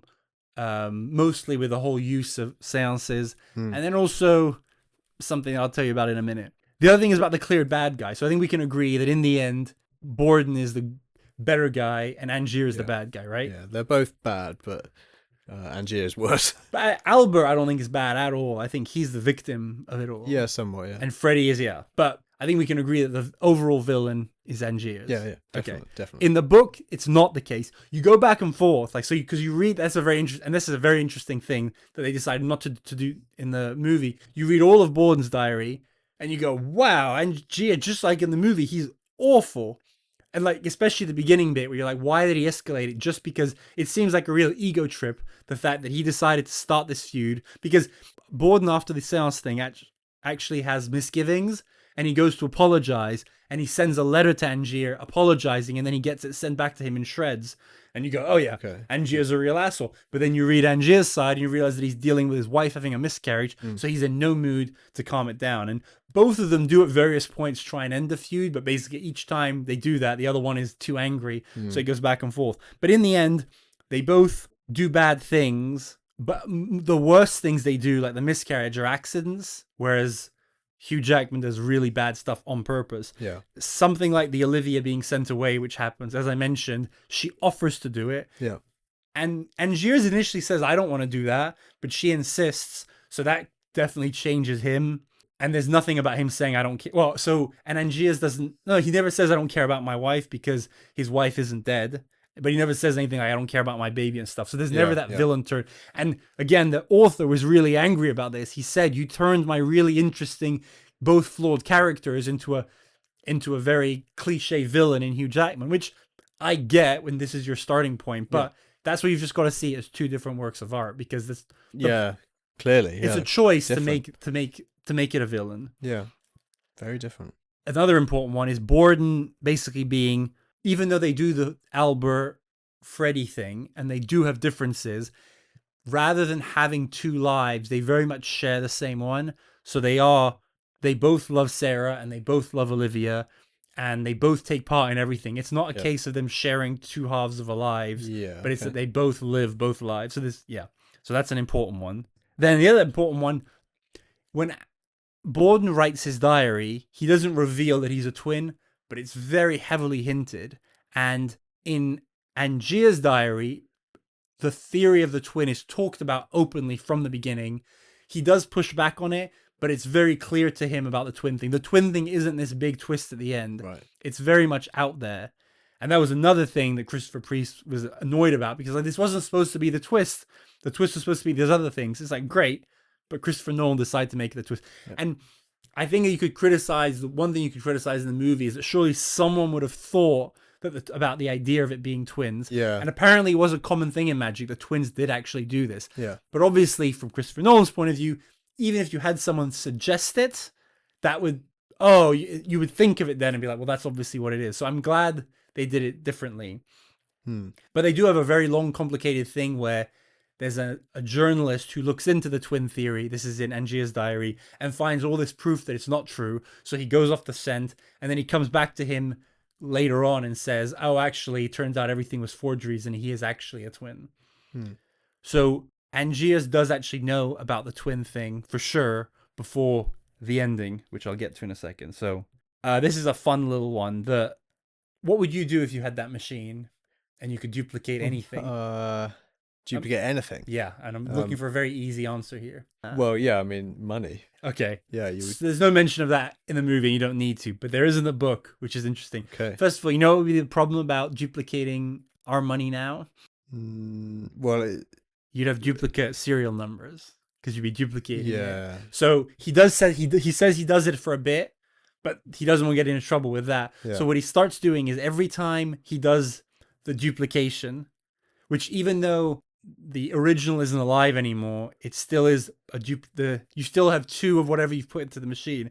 So every time he does it, he puts 3 gold coins in his pocket. So that way the new alive person appears with the gold coins, but the dead one has the gold coins as well. So he does that in a way of basically copying gold, which Tesla apparently gives him a warning about why you shouldn't do it with objects. It's that it's easier to do it with living things. Okay. But I thought that was quite an interesting thing about, and I'm actually surprised they didn't put an Easter egg of like someone mentioning that, we should try cloning gold. Yeah. But he does it. He does a lot of that. And near the end, he does it loads and loads and loads because before he dies, he wants to ensure his family have money forever. So I enjoyed that. Yeah, I hadn't thought about that actually. An Easter egg could have been a good thing to have in the movie though. Like maybe, you know what it could, here, sorry, Christopher Nolan, but I think I have it. It would have been one that only people who read the book. It could have been the one time he's about to, maybe even when he tests the machine, he looks into his pocket and there's gold coins. Yeah. And maybe he remembers Tesla saying, oh, you never want to have gold coins because it's so-and-so. And that would be just that would be good, yeah. And then, so I've got 2 left. Okay, I'll do this one and then the big one. So Angier's family is completely different. So obviously in this, his wife dies early on and then he has an affair with Olivia. And other than that, he's by himself. But in this, so his wife is his assistant, has a miscarriage, is very angry with him. He then has an affair with Olivia, but leaves his wife in the process. Then cheats on Olivia with someone else, and that's used in their feud. Olivia leaves him, but then but he does reconcile. He has children as well with his wife. But then near the end, he reconciles with his wife, and she knows everything about the cloning and everything, and she's part of it. So he very much has a family life, and that's how obviously he has ancestors and stuff going forward. And again, that makes him more relatable because he's not just this crazy guy acting by himself. He's a man who misses his wife and obviously has done bad things and stuff, but it's obviously a completely different character with that. And then finally, the ending, the ending for both of them is completely different. So Angier comes back with a Tesla machine that does a slightly different thing and does a bunch of shows, but there's no indication that he's trying to trap Borden and anything like that. What does happen, however, is that Borden does get very curious. So just like in the movie, he goes down, but rather than it being obviously the water tank isn't a thing in there because they probably have a trap door for the dead thing to come through, but it's already dead.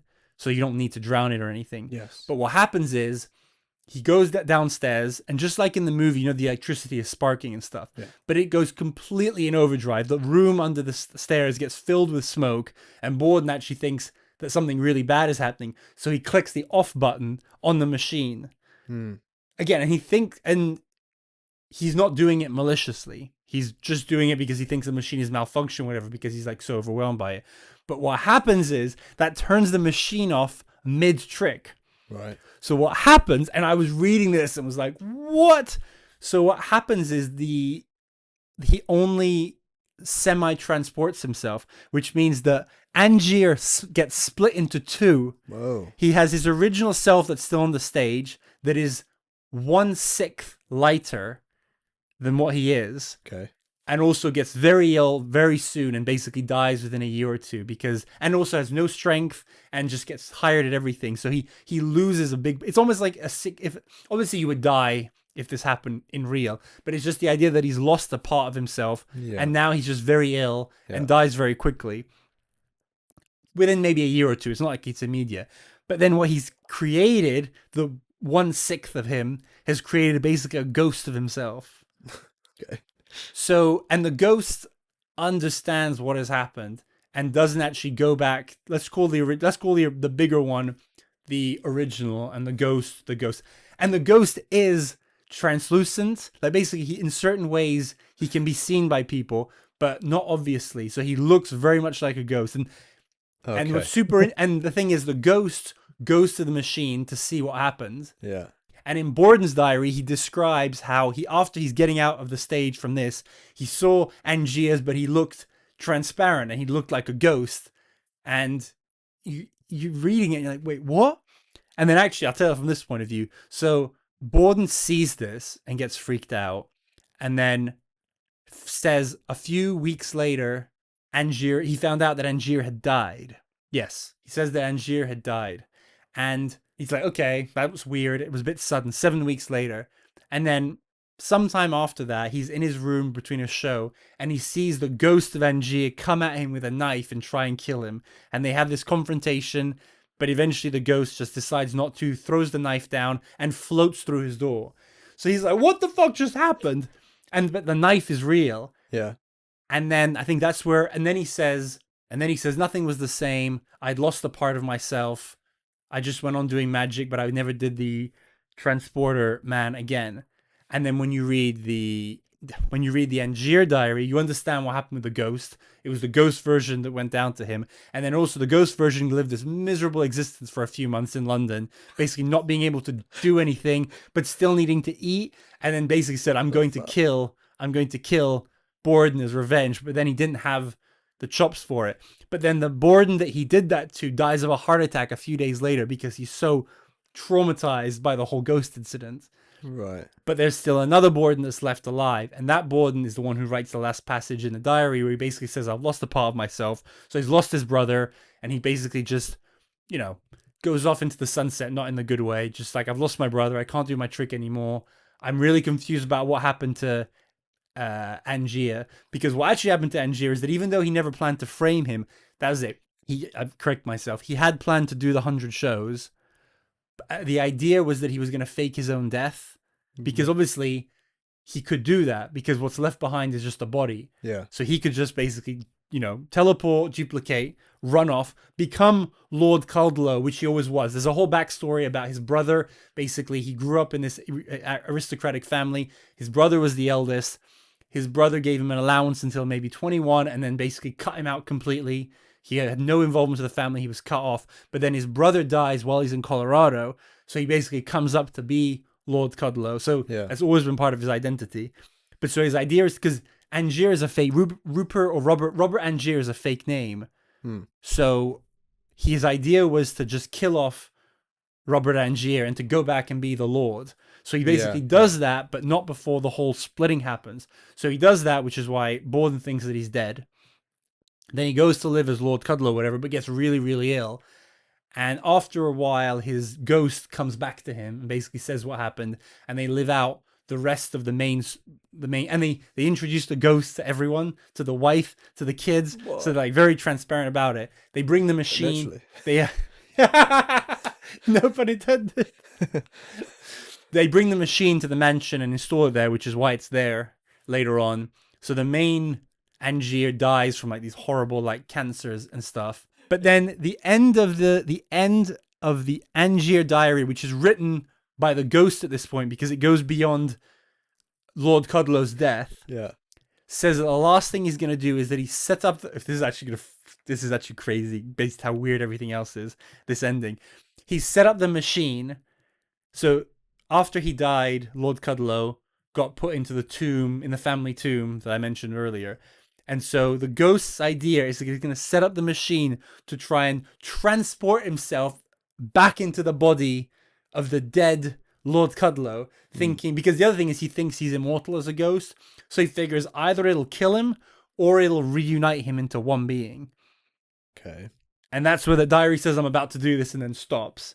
Then you go to the final chapter, which is the present day thing, which is the whole thing with the guy finding basically his brother in the crypt. And I had a feeling this was going to happen. And then he's in the crypt. There's like a weird, sinister being that's following him around. And he like runs out into the snow and said, because Kate didn't want to come in with him, and says like, look what's coming out of there. And basically it's the ghost of Lord Cudlow Angier, which obviously his thing didn't work. And he's still alive. Well, still exists. And he's just haunting this crypt where all of his duplicate husks live. And he just now is just this, he's just this immortal ghost living in misery. And that's the end of the book. Wow. I mean, that is very, very different. I've also spoiled it all for you, but I will tell you this. Even though the beginning and the framing device is weird and I don't love it, when you get into the diaries, it's a page turner. Like, Okay. I mean, I'm not a big reader, and I read 400 pages in like less than a week. So if you're intrigued after this, I would recommend it. So anyway, Frosty, that's all to say that I recommend the book, but you might want to skip that if you didn't want the spoilers. Yeah, it's interesting. It's a very different vibe. It's more like horror. So he's actually described as horror on Wikipedia as the genre of the book. Yeah. Yeah. Which I, to be fair, didn't get until I got to the last chapter. But yeah, I was like, oh yeah, it's very, very horror-y. So now I'm going to do very quickly things people get wrong about the Prestige. What research did you do for this? Well, I was really keen to understand the chronology of everything. So I was looking at the timelines people have drawn up in like a diagram form, where you've got the diaries running on different levels. Oh, I haven't seen and that. How the thing like levels. zigzags, which is really good. And also just trying to pick at a few little moments and scenes where I was not completely sure as to why things were done in the way they were done. Did you watch any like video essays of people saying I'm talking about this explained or stuff like that? Couple, yeah. Yeah, so I'm sure we had some overlap, but Yeah. very interesting. Thank you guys. I've used a lot of those in preparing for this, but I did come across a couple of things, some of which I've already brought up, that I just want to say that things that people get wrong about it. So the first, I said they were never friends. A lot of people who are doing the more simplistic synopsis say, oh, they start off as young magician friends. No, they weren't. Then again, I hopped on about the deceptive narrator. I've also seen some of the theories. Like one of the theories that he's not actually cloning himself and that not duplicating himself, and that whole thing is just a setup meant to deceive us. I watched like a 10-minute video on that and it was ridiculous. It made no sense. It's full of holes. In the comments, everyone's really angry about it. So, and the thing that a lot of these conspiracy theories are built on is the whole deceptive narrator thing, that you can't trust anything because it's not. As I think I've made very clear, that's not the case. Yep. So yeah, all the flashbacks are not in the diary. Some are just showing what actually happened. Yeah, so like we said, they're hiding things from us, but we're not actually being actively deceived. That's not what Nolan is doing. Then the other thing is some people don't understand that Angier was always a lord. So Yeah. And that's confirmed by him saying at the beginning, I hid my identity. Yeah. Yeah. I think it actually didn't come up. I thought it would. Obviously, there are things that are different between the book and the movie. But I think, to me, if something hasn't been, unless it doesn't make any sense, or it's not specifically specified to be different, I think we can assume it's the same. So, for example, in the book, you get both of their upbringings. And I think it's fair to, and the Borden one very much tracks with Christian Bale's in the movie about how he grew up. And, for example, that his father was a woodsmith and that he learned like wood carving and stuff and was very good at that because you see him all the time in the workshop. So I think anything, for example, if you have some questions later that aren't in the movie, I'm pretty sure that if the book piece fits in, it's fair to assume that. So the Lord Cudlow thing fits in perfectly. So I think it's fair to assume that everything in the book about that and about how he got cut off by his brother and then then his brother died and then he got the title, which is why he went back. It's fair to assume all of that is pretty much what is meant to have happened in the movie. Yeah. Yeah. The other one, which this one is mixed. I think a lot of people get it, but some people get mixed up. The first thing is the fact that they're not clones, they're duplicates, which I've said already. Yeah. But the other thing people will say that Angier was crazy because he killed his own clones every night. But that's not what happened. Angier is there's no such thing as an original because of the duplicate, and like Tesla says, they're all the same hat. So, but what's happening is the one who steps into the machine is not the one who's the prestige. So whoever steps into the machine on any given night is going to be the one who's going to fall and drown. Yes. And then the new one is the next day going to perform the show and is then going to drop into the machine and die. Yeah, so is this just... It's a cycle. But people say about how the real, which again, there's not really a real... It's just the latest version. Exactly. But if you are gonna put a label on, let's say if you just call them Angier's 1, 2, 3, 4, 5, Angier's 1 tested the machine and shot Angier's 2, right? Yes. So that's the only time that he actually kills the duplicates. But then, assuming in the book he does loads and loads of tests, but let's just assume for a second that's not the case here. When they do the demonstration for the theater owner, that's Angier 1 going in and creating Angier 3. But because Angier 3 comes out and talks to him, Angier 1 is dead at that point. So that's the latest point at which he disappears. So yeah, it doesn't make it any better, but it would be a bit more sadistic if he was duplicating himself and then killing the duplicate every night. But he's not. He knows. And there's another thing about not knowing which one you... Yeah, that I'm not convinced by. So it's all about... I mean, this is a whole philosophical thing, but it's all about what is consciousness.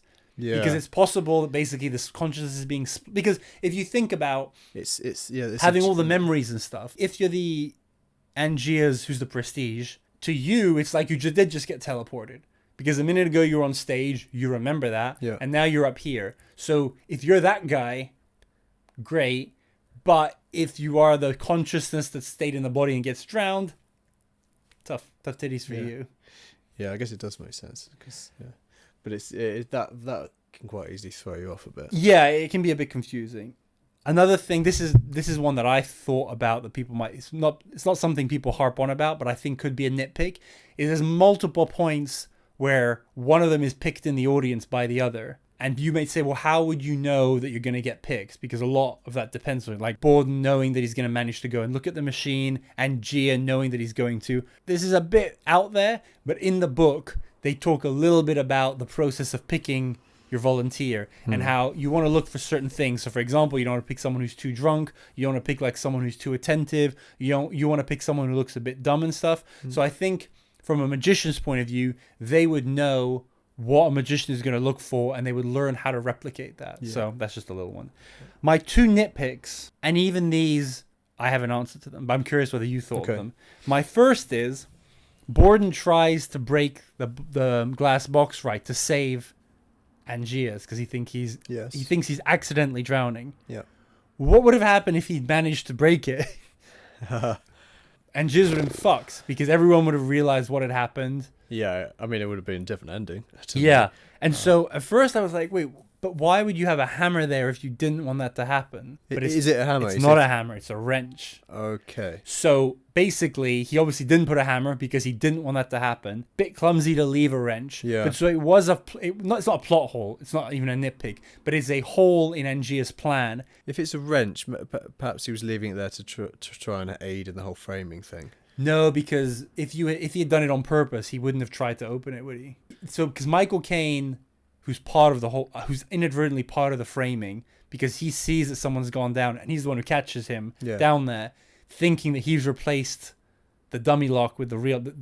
Borden has replaced the dummy lock with the real lock. I'm sure he argued in his defense, if he was trying to murder him, why would he have tried to smash it open? Yeah. So I think it's just that he probably just went for whatever he could. Maybe you could argue that Angier knew that the wrench wasn't strong enough, because even with the axe with Julia, it's an axe they used to open it for her. Yeah. They didn't do it quick enough, so maybe he knew the wrench wouldn't be enough or whatever. But yeah, I did think that would put a spanner in the works. And then the other one, this is a bigger one. I have a slight explanation, but it's normally the trick goes into the machine, disappears, duplicate appears in the back of the theater, leave a few seconds. You see the way it goes normally when Borden goes to watch it. There's like a few seconds of, and then the light goes and he says, "Ladies and gentlemen," and he does his ending thing. Yeah. How did he know on the night that Borden had gone in not to reappear? Obviously he got duplicated because he's the Lord Kudlow guy. Yeah. But that guy knew to not appear in front of the audience, because obviously if he had appeared, then again, you've got a body that you're not disposing of because the police are involved, and you've got the duplicate. So do you have an answer for that one? No, I don't. No. I mean, you'd have to assume that maybe he just saw him around, maybe, and was like, okay, well, I know not to reappear this time. So that's the theory some people say, but I think Christopher Nolan is too smart to not at least show. I went through both the beginning and the end scene over and over. Just all I would have needed is a shot of Hugh Jackman looking behind his shoulder or something. Yeah. But it's actually quite the opposite. Every time you see Christian Bale on the stage looking around, Hugh Jackman is looking straight ahead, back completely turned. So there is no hint. That's an explanation, but it's not. There is no hint that Angier knew that he was on stage and hence was going to do it. Only explanation that is shown in the movie, so I think this is the one Nolan would say if you asked him for it, is when Borden sees Angier, he starts screaming. He has a moment of what the hell, but then he starts screaming. But even before he gets the wrench, he screams, "Where's the lock? Where's the bloody lock?" So Angier might have heard that. There's a shot. There's not just that. There's a shot of the audience. Now that I think about it, the shot is actually from where Angier would appear's angle, I think. But even forget that. There's a shot in the audience. You can see that, you can hear that they can hear under the stage. So Nolan wants you to know that the audience hear Borden under there screaming, and they obviously have commotion and stuff. So the theory has to be that Angier, maybe obviously he knows, he's hoping this is going to happen every night. So maybe he waits, because the thing is, he waits a few seconds for the trick to take its effect, but he can't wait too long. If he waits even 20, 30 seconds, people will say, "Oh, he just found a way to get all the way around the theater." Yeah. So he can't be waiting more than a few seconds. But maybe he gets there and he waits a few seconds to see if there's any commotion. And in this case, he heard that there was commotion. He may even have heard the screaming. And he's like, "Okay, great, mission accomplished. I get out of here." It's the only explanation there is. And well, here's another piece of nitpicking. Part of the reveal is that he's up on the back of the stage, the audience. A light is shone on him, isn't it? Yeah. How does the light person know? You mean in the case of the murder? Yeah. So if he's, does the lighting person shine when he sees Angier appear, or would it always just be after 10 seconds you shine? Maybe the light went and he just wasn't there. Or I think what's more likely is he's told to wait to see him emerge. Yeah, I guess that must be it. Yeah. He appears in a. Yeah, he appears in a box, and in the book they talk about how that box was specifically left empty, so that's where he's transported to. But yeah, so I think that's the explanation. It's a little bit flimsy, but I think it's the best we're gonna get. Yeah. All right, let's do the actors and characters. We've talked about them a lot, so we'll try and not spend too long. So let's start with Hugh Jackman. So I've got here that you do initially feel for him, but like we said, he gradually becomes the villain. And as we say, the big turns are the family jealousy, sending Olivia, saying he doesn't care about his dead wife, and then the final one is stealing Borden's daughter and framing him for murder. Yeah. But yeah, what do you think of the performance? I think it's one of his best ones, because he's got quite a varied collection of movies in his portfolio. This one is quite a good transition from like affable, charismatic, likable to abhorrent villain. Yeah. So there's a lot of subtlety to that as well, which I think he does pretty well. He's just very good at that. Like, he's a showman. Yeah, everyone said that's why he was chosen. It's very difficult to not see him post 2017 as the Greatest Showman. You look back and it's very similar. But it's a very similar role in the sense that when he plays Barnum, it's a similar thing where he starts off being like, "Oh, he just seems like this guy wants to put a show," but at the end he's like pretty unethical, obsessive, yeah. Unethical, and he's a bad guy. Obviously, this is darker than that, but it's a very similar role. And apparently Hugh Jackman is known as, like, being a stage, obviously theater, singing, dancing, everything. And so he was perfect for this role and fits perfectly with the type of magician that he was meant to be. I'm actually only realizing this now. Obviously Hugh Jackman is the bigger showman than Christian Bale, but I think in the same way that Borden is meant to be the better magician, I think there's a clear indication that Christian Bale is the better actor of the two, in the sense that he has the harder things, the more... Yeah, I think Christian Bale is better in this than Hugh Jackman, but I think Hugh Jackman is great in... I think you're right. I think this is one of his greatest roles. I've got a bit on his career. So outside of... Because he basically... X-Men 1 in 2000 was what put him on the map. Right. But then outside of X-Men 2, which is in 2003... He hadn't had a fresh movie in his career up until this. I mean, keep in mind, it's only 2006. It's only a few years. But he did a bunch of other stuff. Like, he did the Van Helsing movie, which was terrible. He did another movie with Scarlett Johansson, actually, called Scoop, which got bad reviews. But because the Rotten Tomatoes score is not great for The Prestige, all things considered, this is only his 10th best movie on Rotten Tomatoes. Ahead of it are the Deadpool vs. Wolverine, Prisoners, which I know you love as well. Yeah, that's good. Eddie the Eagle, X-Men 1, X-Men 2, Missing Link, X-Men Days of Future Past, Logan, and... Logan's good. Yeah. Bad Education. Have you seen that? No. So it's confusing because there's a British TV show called that as well. Yeah, isn't yeah. It's With Jack not Whitehall. that. It came out around the same year as well. So it's this 90s movie about a teacher who basically embezzled a bunch of money, and Hugh Jackman is the teacher. Okay. It's really good. You should watch it. And again, it's one where he starts off being a fairly likable character, but then it turns out he is the villain. But Prestige is obviously, because it's number 41, Prestige is his highest rated IMDb movie. What do you think of the Christian Bale performance? Yeah, I mean, I'm a big fan of Christian Bale. Same. It's the thing that he does so well is his intensity. You can really believe in his, like, obsession about being the best magician. Probably because we know that he's obsessed with being the best actor. Because like the mechanic, it does help. The machinist. Sorry, you know that. He's being such an obsessive person anyway. It does help. The subtlety between the twins is really good. The way in which you can tell, but it's also not, you couldn't be too obvious for people to know on the first go. His accent as well, because he is Welsh, I think. Yes, but he does like a Cockney accent. Yeah, the Cockney accent's very good. He's got this slight lisp as well that helps.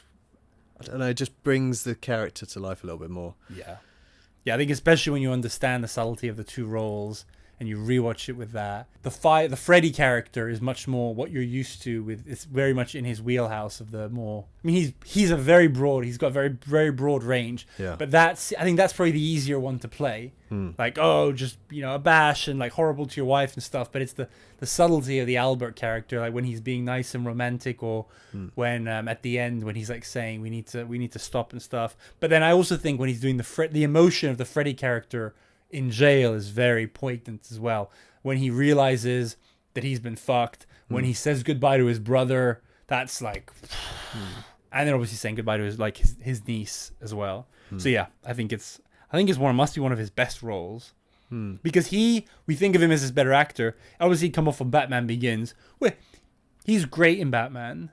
I think he's my favorite Batman personally, which I know is blasphemy to some, but I think in our generation. Is it? Danny loves the new one with Robert Pattinson. That cannot be better than the. It's very different. It's very. Danny is much more like. I mean, well, we talked about it. He's much more artsy and stuff, and loves Robert Pattinson. And loves Batman, so it makes sense. I think the Nolan one, even though I think it's the best, I think it is more mainstream, attainable. But yeah, I think he's the best.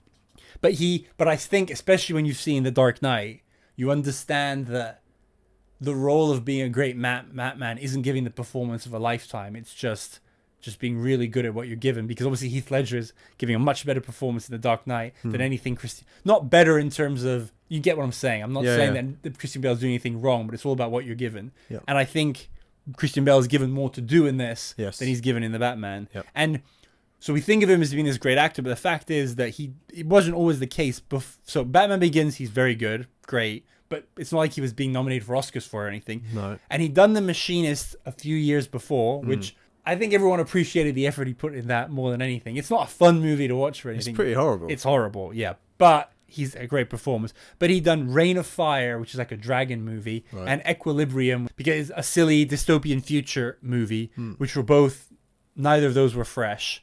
So, yeah, it's not as though he was like one of those people that was just like rattling off great performances all the time. So I think it was great to see him in something really good. It is only his 13th best rated Rotten Tomatoes movies, obviously because he's been in All the Dark Knights. Dark Knights. Obviously, he started off really strong as a kid with Empire of the Sun. Then he had American Psycho. But then, yeah, he's had some really great ones like American Hustle, got a lot of critical acclaim, Vice, Big Short, Ford versus Ferrari. Yeah. Like, he's not someone that comes out with like a new banger every single year, but yeah, he's pretty reliable. So those are probably a bunch of the movies that are ahead of it on Rotten Tomatoes. And on IMDb, it's his second best one. Can you guess the first? Oh, Dark Knight. yeah, of course, yeah. Oh yeah, this is, I don't know if you saw this in any of your research. So their initials are AB for Alfred Borden and Robert Angier for Robert Angier, which makes out Abra, as in abracadabra. Oh, that's lovely. Yeah. I love that. Michael Caine, well, classic. He's an ever-present cornerstone. Individual in a Nolan film. I think it's some of his lines are very important, and Yes. He's often like integral to the whole framing of these films, so Yeah, plays a key role. Yes, he's kind of the point of view. We kind of seen the movie through his eyes. Yeah. And I think he goes back and forth between who he likes and stuff, and at the end is just horrified. So I think we relate a lot with him. Yep. As you're right, he moves the plot along very well. And also, I like how at the beginning he's clearly a mentor to them. Then he becomes kind of an associate, and then by the end he's just a pawn that's being used. But then in the end he's critical in kind of bringing everything together. So yeah, can't imagine anyone else doing that. He's just so good at those. Yeah. I call them cornerstone roles. Yeah. Scarlett Johansson, we've alluded to. I think she's played the role as good as anyone could. She's obviously beautiful and plays that role. What do you think of the accent? I think it's fine. But the trouble is with these things is that you're so used to hearing. I don't think it's a American bad accent. No, it's not a bad accent, but unusual. you're so used to her normal voice, and to see her face in that talking like that is kind of jarring. You know, a weird thing is that her character. So in the book, they're both men are British, and then she's American because Angier meets her in America. But what they decided to do here was to make it that Angier pretend because he's obviously British actually because he's Lord Cudlow, but he puts on an American accent to seem foreign to hide his tracks. But then for whatever reason they decided to make Olivia British but got an American to play her, so a bit all over the place. The casting is good in that Scarlett Johansson's obviously a very good actor, but being American doing British accent, I think it's fine. It's fine. Yeah. It's as you say, it's because she's so famous and is even more now. But at the time, she wasn't that famous, so I think she got away with it more. She's one of those that as soon as she was in Match Point, she was kind of on the. Well, and Girl with a Pearl Earring was probably before that, and Lost in Translation would have just been before. She was but pretty, not like superstar territory that she is now. But everyone knows she's American. Yeah, I think that's the thing. But I was going to say about her character, I think we do empathize with her, but it is sometimes you do need to remind herself that, she's not as unethical as them, but she is still lying, deceiving, spying, and having an affair with what she thinks is a married man. So she's not exactly, she thinks she's a homewrecker. Yeah. Which is funny that she's not. But at least she doesn't die, unlike all the other women in it. Then Rebecca, I'm not the biggest fan of Rebecca Hall. She had a performance in one of the Godzilla movies, which is don't know her from anything else. So. Yeah, I'm still recovering from that. But I think she fulfills the assignment. I think she acts it very well. Yeah, it's very tragic. Yeah. You really feel for her. Yeah. I did to think briefly that it does seem mildly sexist, the idea that neither of these... it's one thing for Angiers and Cutter, Michael Caine, not to realize about the twins thing, but the idea that these women who were both, intimate with them never figured it out. Pretty sure most women would think, I'm pretty sure I could figure it out if, my partner was twins and was always acting differently and like stuff like that. So, what do you think of David Bowie as Tesla? Yeah, this is one of the points I was going to ask about, because I can't claim to be anything of a Bowie fan at all, but I know, because he's such a famous person, I know that he's obviously done films and been in things that he's created himself and everything. It's it's a weird casting in that he's so famous for being a musician. He plays the role pretty well. He's like known for being a eccentric, futuristic kind of guy. But the problem I have is it's very difficult to not be like, that's David Bowie. I think that depends how big a fan you are of his. The truth is, I know who David Bowie is. I've listened to some of his music, but I'm even less of a fan than you are. And if I'd seen this without knowing, I probably wouldn't have realized it was David Bowie. Okay, yeah. And I think he blends into the character quite well. I think the accent's a bit odd, though. I think Tesla did have a weird accent. No, but me personally, I know David Bowie's accent well. Yeah. So he's putting on this like Eastern European, whatever it's supposed to be, because he's Tesla Serbian. Yeah. It's not the best accent, I don't think. Yeah, but overall, I think it's an important role, and I think it's cool that Nolan, because apparently, so the story goes that cool. He wanted it to be David Bowie. Yeah. He said no one else. David Bowie said no, and Nolan flew in person and basically asked him to do it, and within a few minutes, David Bowie said yes. A lot of people say they love it, and it's absolute genius and brilliant.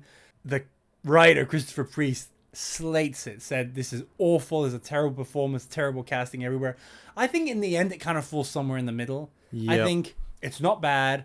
I think it's good. I think it's more on the good than bad, definitely. But I don't think it's like makes the movie or anything. No, it feels to me like something of a indulgent casting, and maybe a missed opportunity for someone to do it better.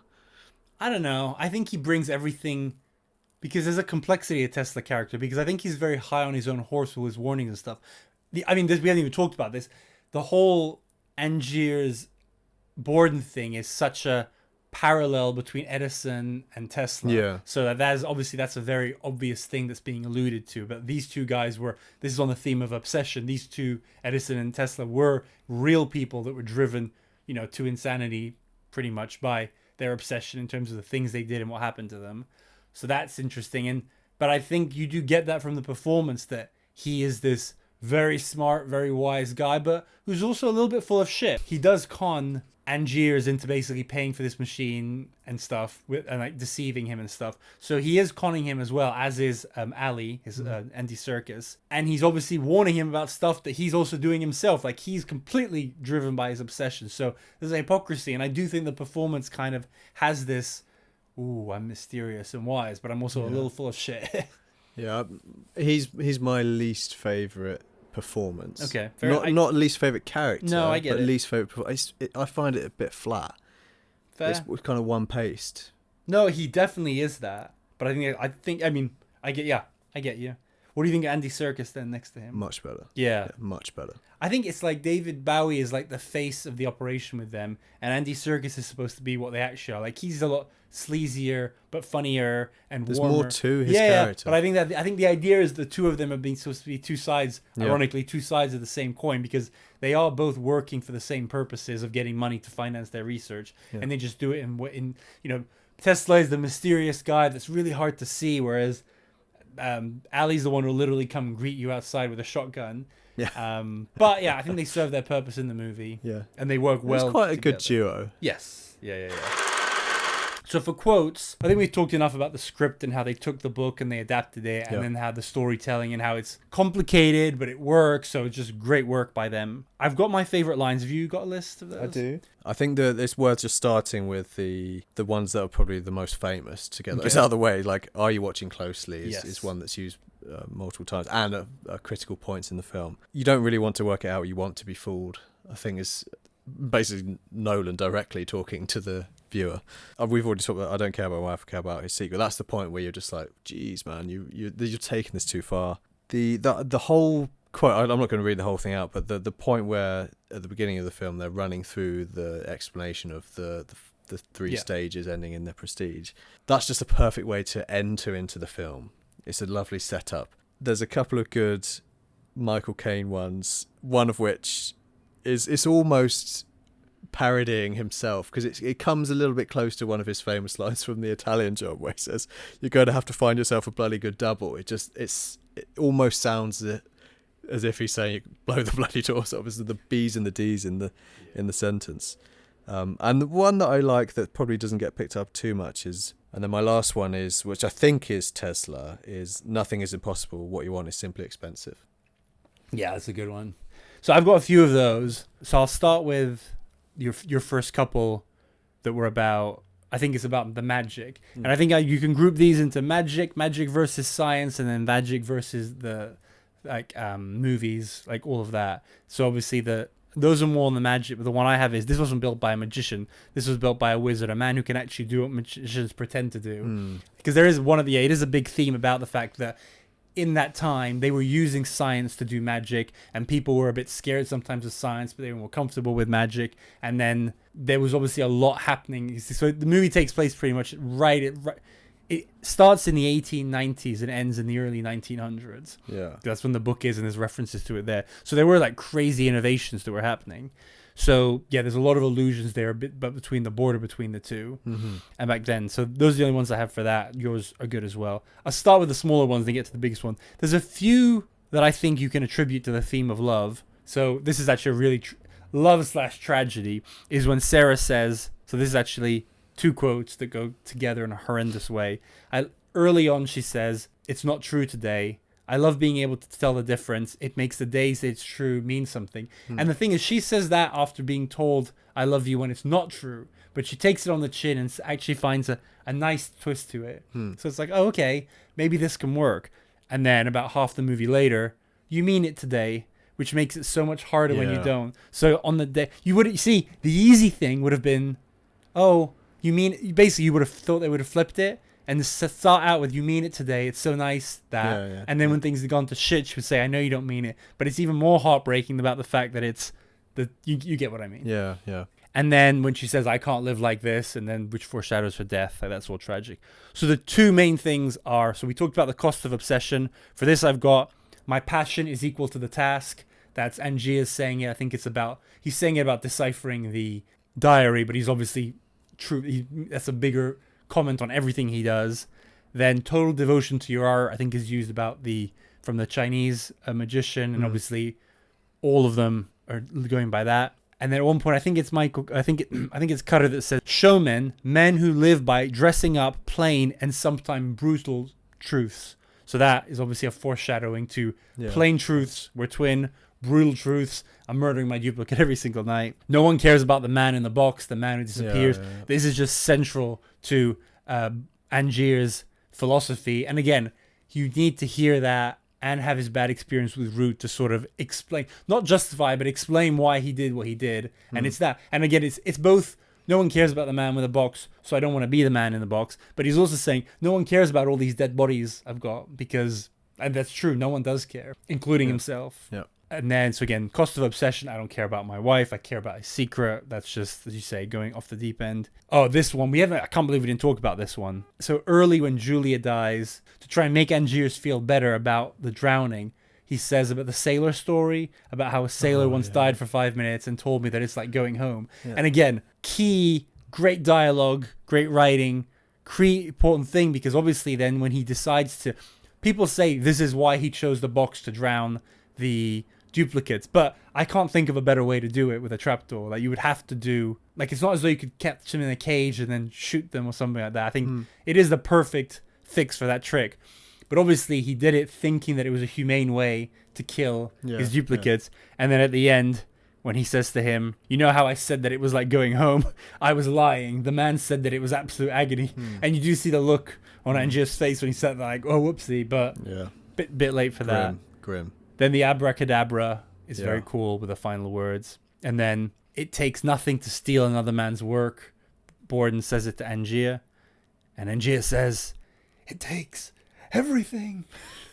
There's like dying voice. One of the final lines, Borden, when he's saying about everything Angier's done, he's like, "And you've done it all for nothing." So those are the obsession. And then the other one, which, again, I think this is more in the movie. And one of the essays I listened to was very much about how identity is one of the central themes of all Nolan movies. If you think about Memento, about who am I? If you think about Batman, anything from very much. Am I Batman or am I Bruce Wayne? And all those lines about when Rachel says it's not about who you are, it's about what you do, which obviously applies here. Then obviously with the Joker, the fact that the Joker has no real identity, all that matters is what he does, all of the Bane stuff.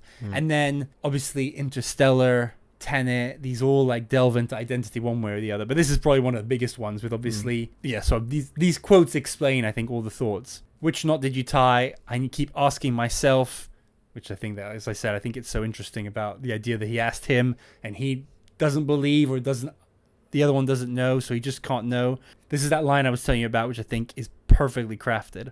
When she says that she's pregnant and he goes, we should have told Fallon. That is great. We're having a baby. Yeah. So people say, oh, obviously he's just saying he should have called Fallon because it's Fallon's baby. But the reason why I think it's brilliant is because you read this as, we should have told Fallon because he'd like to know. That is great. You and I are having a baby. But what he's actually saying is, by saying we should have told Fallon, and then in the same paragraph, that's great, we're having a baby. He's including Fallon in the we. Whether I don't know even if he might mean just the two of them, but it's really the three of them. So I just think it's a really beautiful line that encapsulates the weird family that they have. Yeah. But you know what I mean? It's not obvious to write that line exactly in that way. No, not at all. When when Cutter gets Root ready and he says he could look like your brother, and he says, I don't need him to be my brother, I need him to be me. Which obviously, in the moment makes sense, but a massive foreshadowing of the fact that I don't need a twin, I need a duplicate of myself. Yeah. And he gets it. Then Root at one point says, I've been Caesar, I've played Faust, I can play the Great Danton. Yeah. But that's why that's important, is both Caesar and Faust are examples of people or characters that their downfall was obsession. Okay. Then in the dinner scene with the Borden family, when I think Scarlett Johansson says, bye, Freddie, Rebecca Hall says, Freddie, and he goes, again, that is my name. That's my name. Yeah. And this one I had to read the exact thing because it's a bit mumbled. And she goes, not at home. And he says, I'm not always at home, am I? So that's the confirmation. I was saying about the Albert, Freddie, even though we never get Albert. This is saying he is Freddie, and he isn't Freddie when he's not Freddie at home. When he's at home, he's pretending to basically be Albert. But outside of that, he's Freddie. And he's saying that, I'm not always at home, am I? So when I'm not at home, I get to be Freddie and I get to have sex with Scarlett Johansson, is basically what he's saying. Then we talked about they're all your hats, Mr. Angier, which just means about how they are all the same. Yep. And then finally, you must be Lord Caldlow. Caldlow, yes, I am. I always have been. So that's confirmation that it is like in the books. He always has been. Yeah. Production. So I'll start the fashion. Great costumes. Like we said, it is a period drama. It needs to look the part, but it's not overwhelming. It's not like you're spending too much time focusing on the sets and the costumes. Not really. You're transported into the world of the late 1800s of London, but you're not really watching it for that such. You don't. I think a good success here looks like not noticing it. Yes. So much. Yeah. And so I noticed that Angier, even in his first appearance when he's really young, even though he's meant to be a struggling actor, he's still wearing much nicer, flamboyant outfit than young Borden. And then his fashion is always like, he's obviously meant to be struggling financially sometimes, but never as bad as Borden. And he's always wearing much nicer clothes. I found Borden obviously looks poor a lot of the time, but even when he's, I think, at his peak in his career, so for example in the dinner scene, he's got very eccentric rich stuff, or like he's got the stupid goatee, he looks kind of ridiculous, but it's very much a poor man trying to look like a rich man, whereas I feel like Angiers actually looks like a real rich sophisticated man. Definitely. I think one thing I picked up on is just it's a small detail, but just in the way that their hair is, that's for me the way that they're separated by class and personality as well. Borden's hair is just so shit. Yeah, basically, like not looked after at all. Whereas Angier's a really nice it's hair. Always that's swept to one side and coiffured. And then Scarlett Johansson, they gave her, I saw an interview of the costume designer, they gave her like obviously very sexy, but very bright colors to be the assistant, which would make sense. Yeah. I'm sure it's based on reality because the whole point of the assistant is to get as much attention as possible. And then conversely, you've got Sarah that's very like dark tones, very traditional Victorian outfits, very like wife material versus mistress material. Then the music, I think it's great. It's perfect for setting the mood. It's not like it has a distinctive tune like Lord of the Rings or something like that. No. Maybe it does. I haven't noticed it, but I just think it's very good at setting the mood. And it's the same composer. This was interesting as Memento and Insomnia, which are similarly dark. So it's not Hans Zimmer, No, because Nolan often has Hans Zimmer as the composer. not for this. I think maybe he did for like Batman and stuff. But I think maybe he went in a different direction with this. I think I mentioned all the filming was done handheld, so it's very personal. Yeah. The colors, I've read some stuff, but I also noticed it. Like I think sometimes when you're in London, it does look a bit very like brown and a bit like it looks almost dusty and old. Like and I noticed the mansion at the end, which obviously is supposed to be this beautiful mansion. It doesn't look very appealing. It looks dusty is the best way, like almost like it's filmed through a slightly yellow lens. Whereas I feel like when he's in Colorado and you've got the black hats and the green and the snow, and I think it's even the browns there, like the carriages and the trees, I think they've obviously filmed differently because they're like, this is the new world, and this again is the kind of old versus new. I think that really comes across in the color palettes. Yeah. Last thing is the sets. Where do you think this was filmed? I haven't thought about that. I don't know. Somewhere. But do you think they filmed it like here in London? Like the UK. Yeah. So no, they filmed it all in the US. It seems like they mostly in LA. Apparently there are lots of theaters in LA still that they could make look old, and then they built a bunch of backlots and sound stages to look like Victorian England. But yeah, none of it was filmed here. Okay. I think they said only one purpose-built set was built. I think it's for the under the stage bit. So that means they built that from nowhere. But yeah, the rest. Okay. But yeah, so the behind the scenes, it is very cool how they managed to transform. They make it look like it's a whole city, but it's actually only one street corner. They made it look like Victorian England. Do you have any favorite shots? Yeah, I like I think we talked about this already, but behind the stage, arms out with light. I think the use of light is clever. It's kind of coming through the cracks. Exactly, yeah. And when they're on the stage, you're often left with the silhouette because the camera's spinning round and facing the lights. You're just seeing lights, but when you come around the other side, you're seeing the silhouette of whoever's on stage. They're quite striking. It's not necessarily a film I'm looking for. No, he doesn't have a million amazing shots.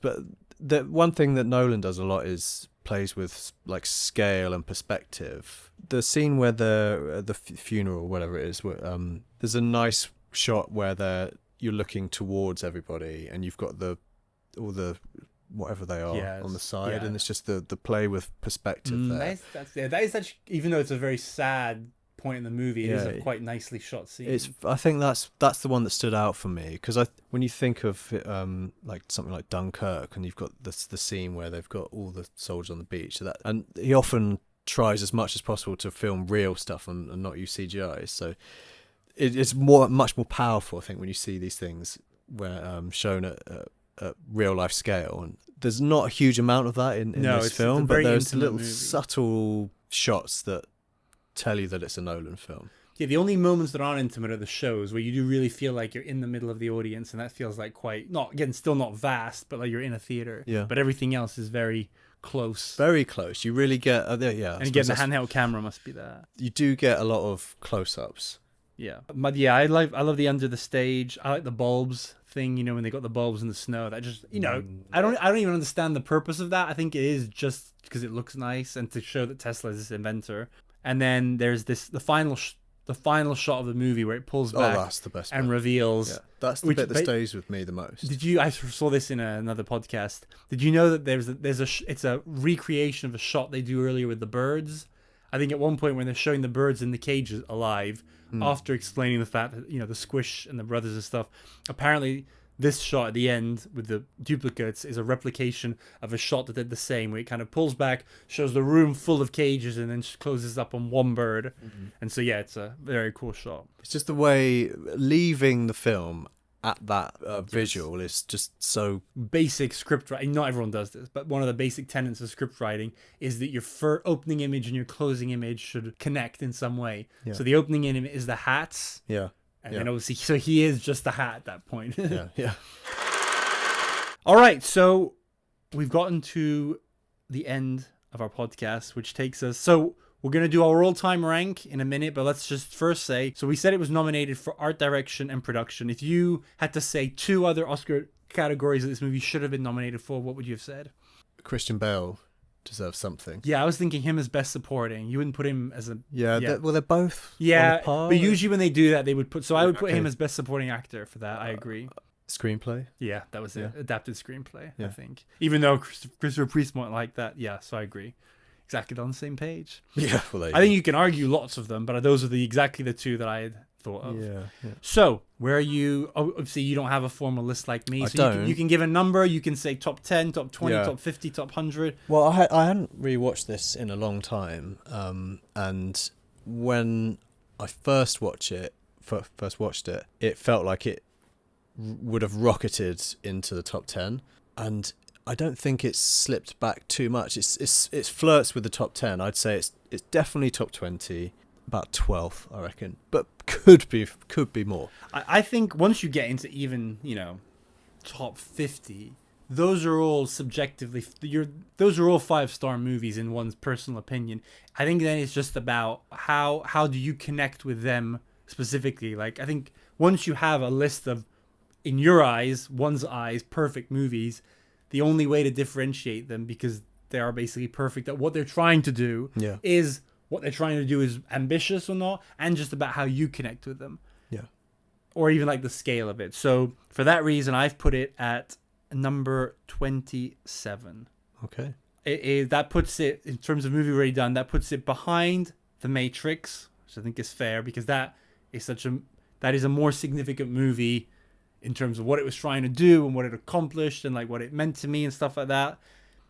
Casino is still ahead of it, but I'll be honest, I've had some reservations, especially having done the podcast about Casino. I'm gonna stick with that for now, but I do have more of a, like, Casino was more formative for me. Like, it's one of those that I watched it at certain times, whereas this one I watched back then, but as I say, I barely remembered. But I do think I think Casino is one that could drop down and Prestige is one that could almost go up. But I've realized that the only way to make this list, because every time I look at it, because I have a list, a working list, I'm like, oh, the only way to do this for sure is to do this exercise for every single one, because you really discover a lot about how you feel about a movie from doing an absolute deep dive on it. Yeah. So because the other key one is this puts me at number 27, puts it ahead of Catch Me If You Can, which is one that I feel like I really it's still one of my top 100, but I feel like now that I know that it was all based on lies, it did kind of ruin it for me a little bit. Yeah. This is the perfect film to be saying this about. Film is about magic. Yeah. And you want to be lost. You want to be fooled. But I prefer having a movie like this that's based completely on fiction than you telling, like, if this was based on two magicians who had a rivalry, like, there's a bunch of little references to real life, but there's no idea that these two guys are actually based on, like, a real two guys who had a feud. But if this was based on that, and then they just added the duplicating thing as just like a twist, I think it would be and even if that would I'd have a different view on it. But anyway, the point is, I love this movie. I love that it's like complete fiction. I put it so behind The Matrix and Casino, but ahead of 10 Things I Hate About You, Catch Me If You Can, and Gone Girl, which are all episodes that are currently out on the channel, so make sure to check them out. So yeah, that's it. Number 27 for me. We'll see. Pretty high. Yeah, it's pretty high up. So Frosty, I want to thank you for being on the podcast for the third time. God knows what we'll be doing next time. Maybe The Two Towers, maybe another Nolan movie, who knows? Oh, can't wait. But looking forward to it. And next time we'll be on a new set. Oh.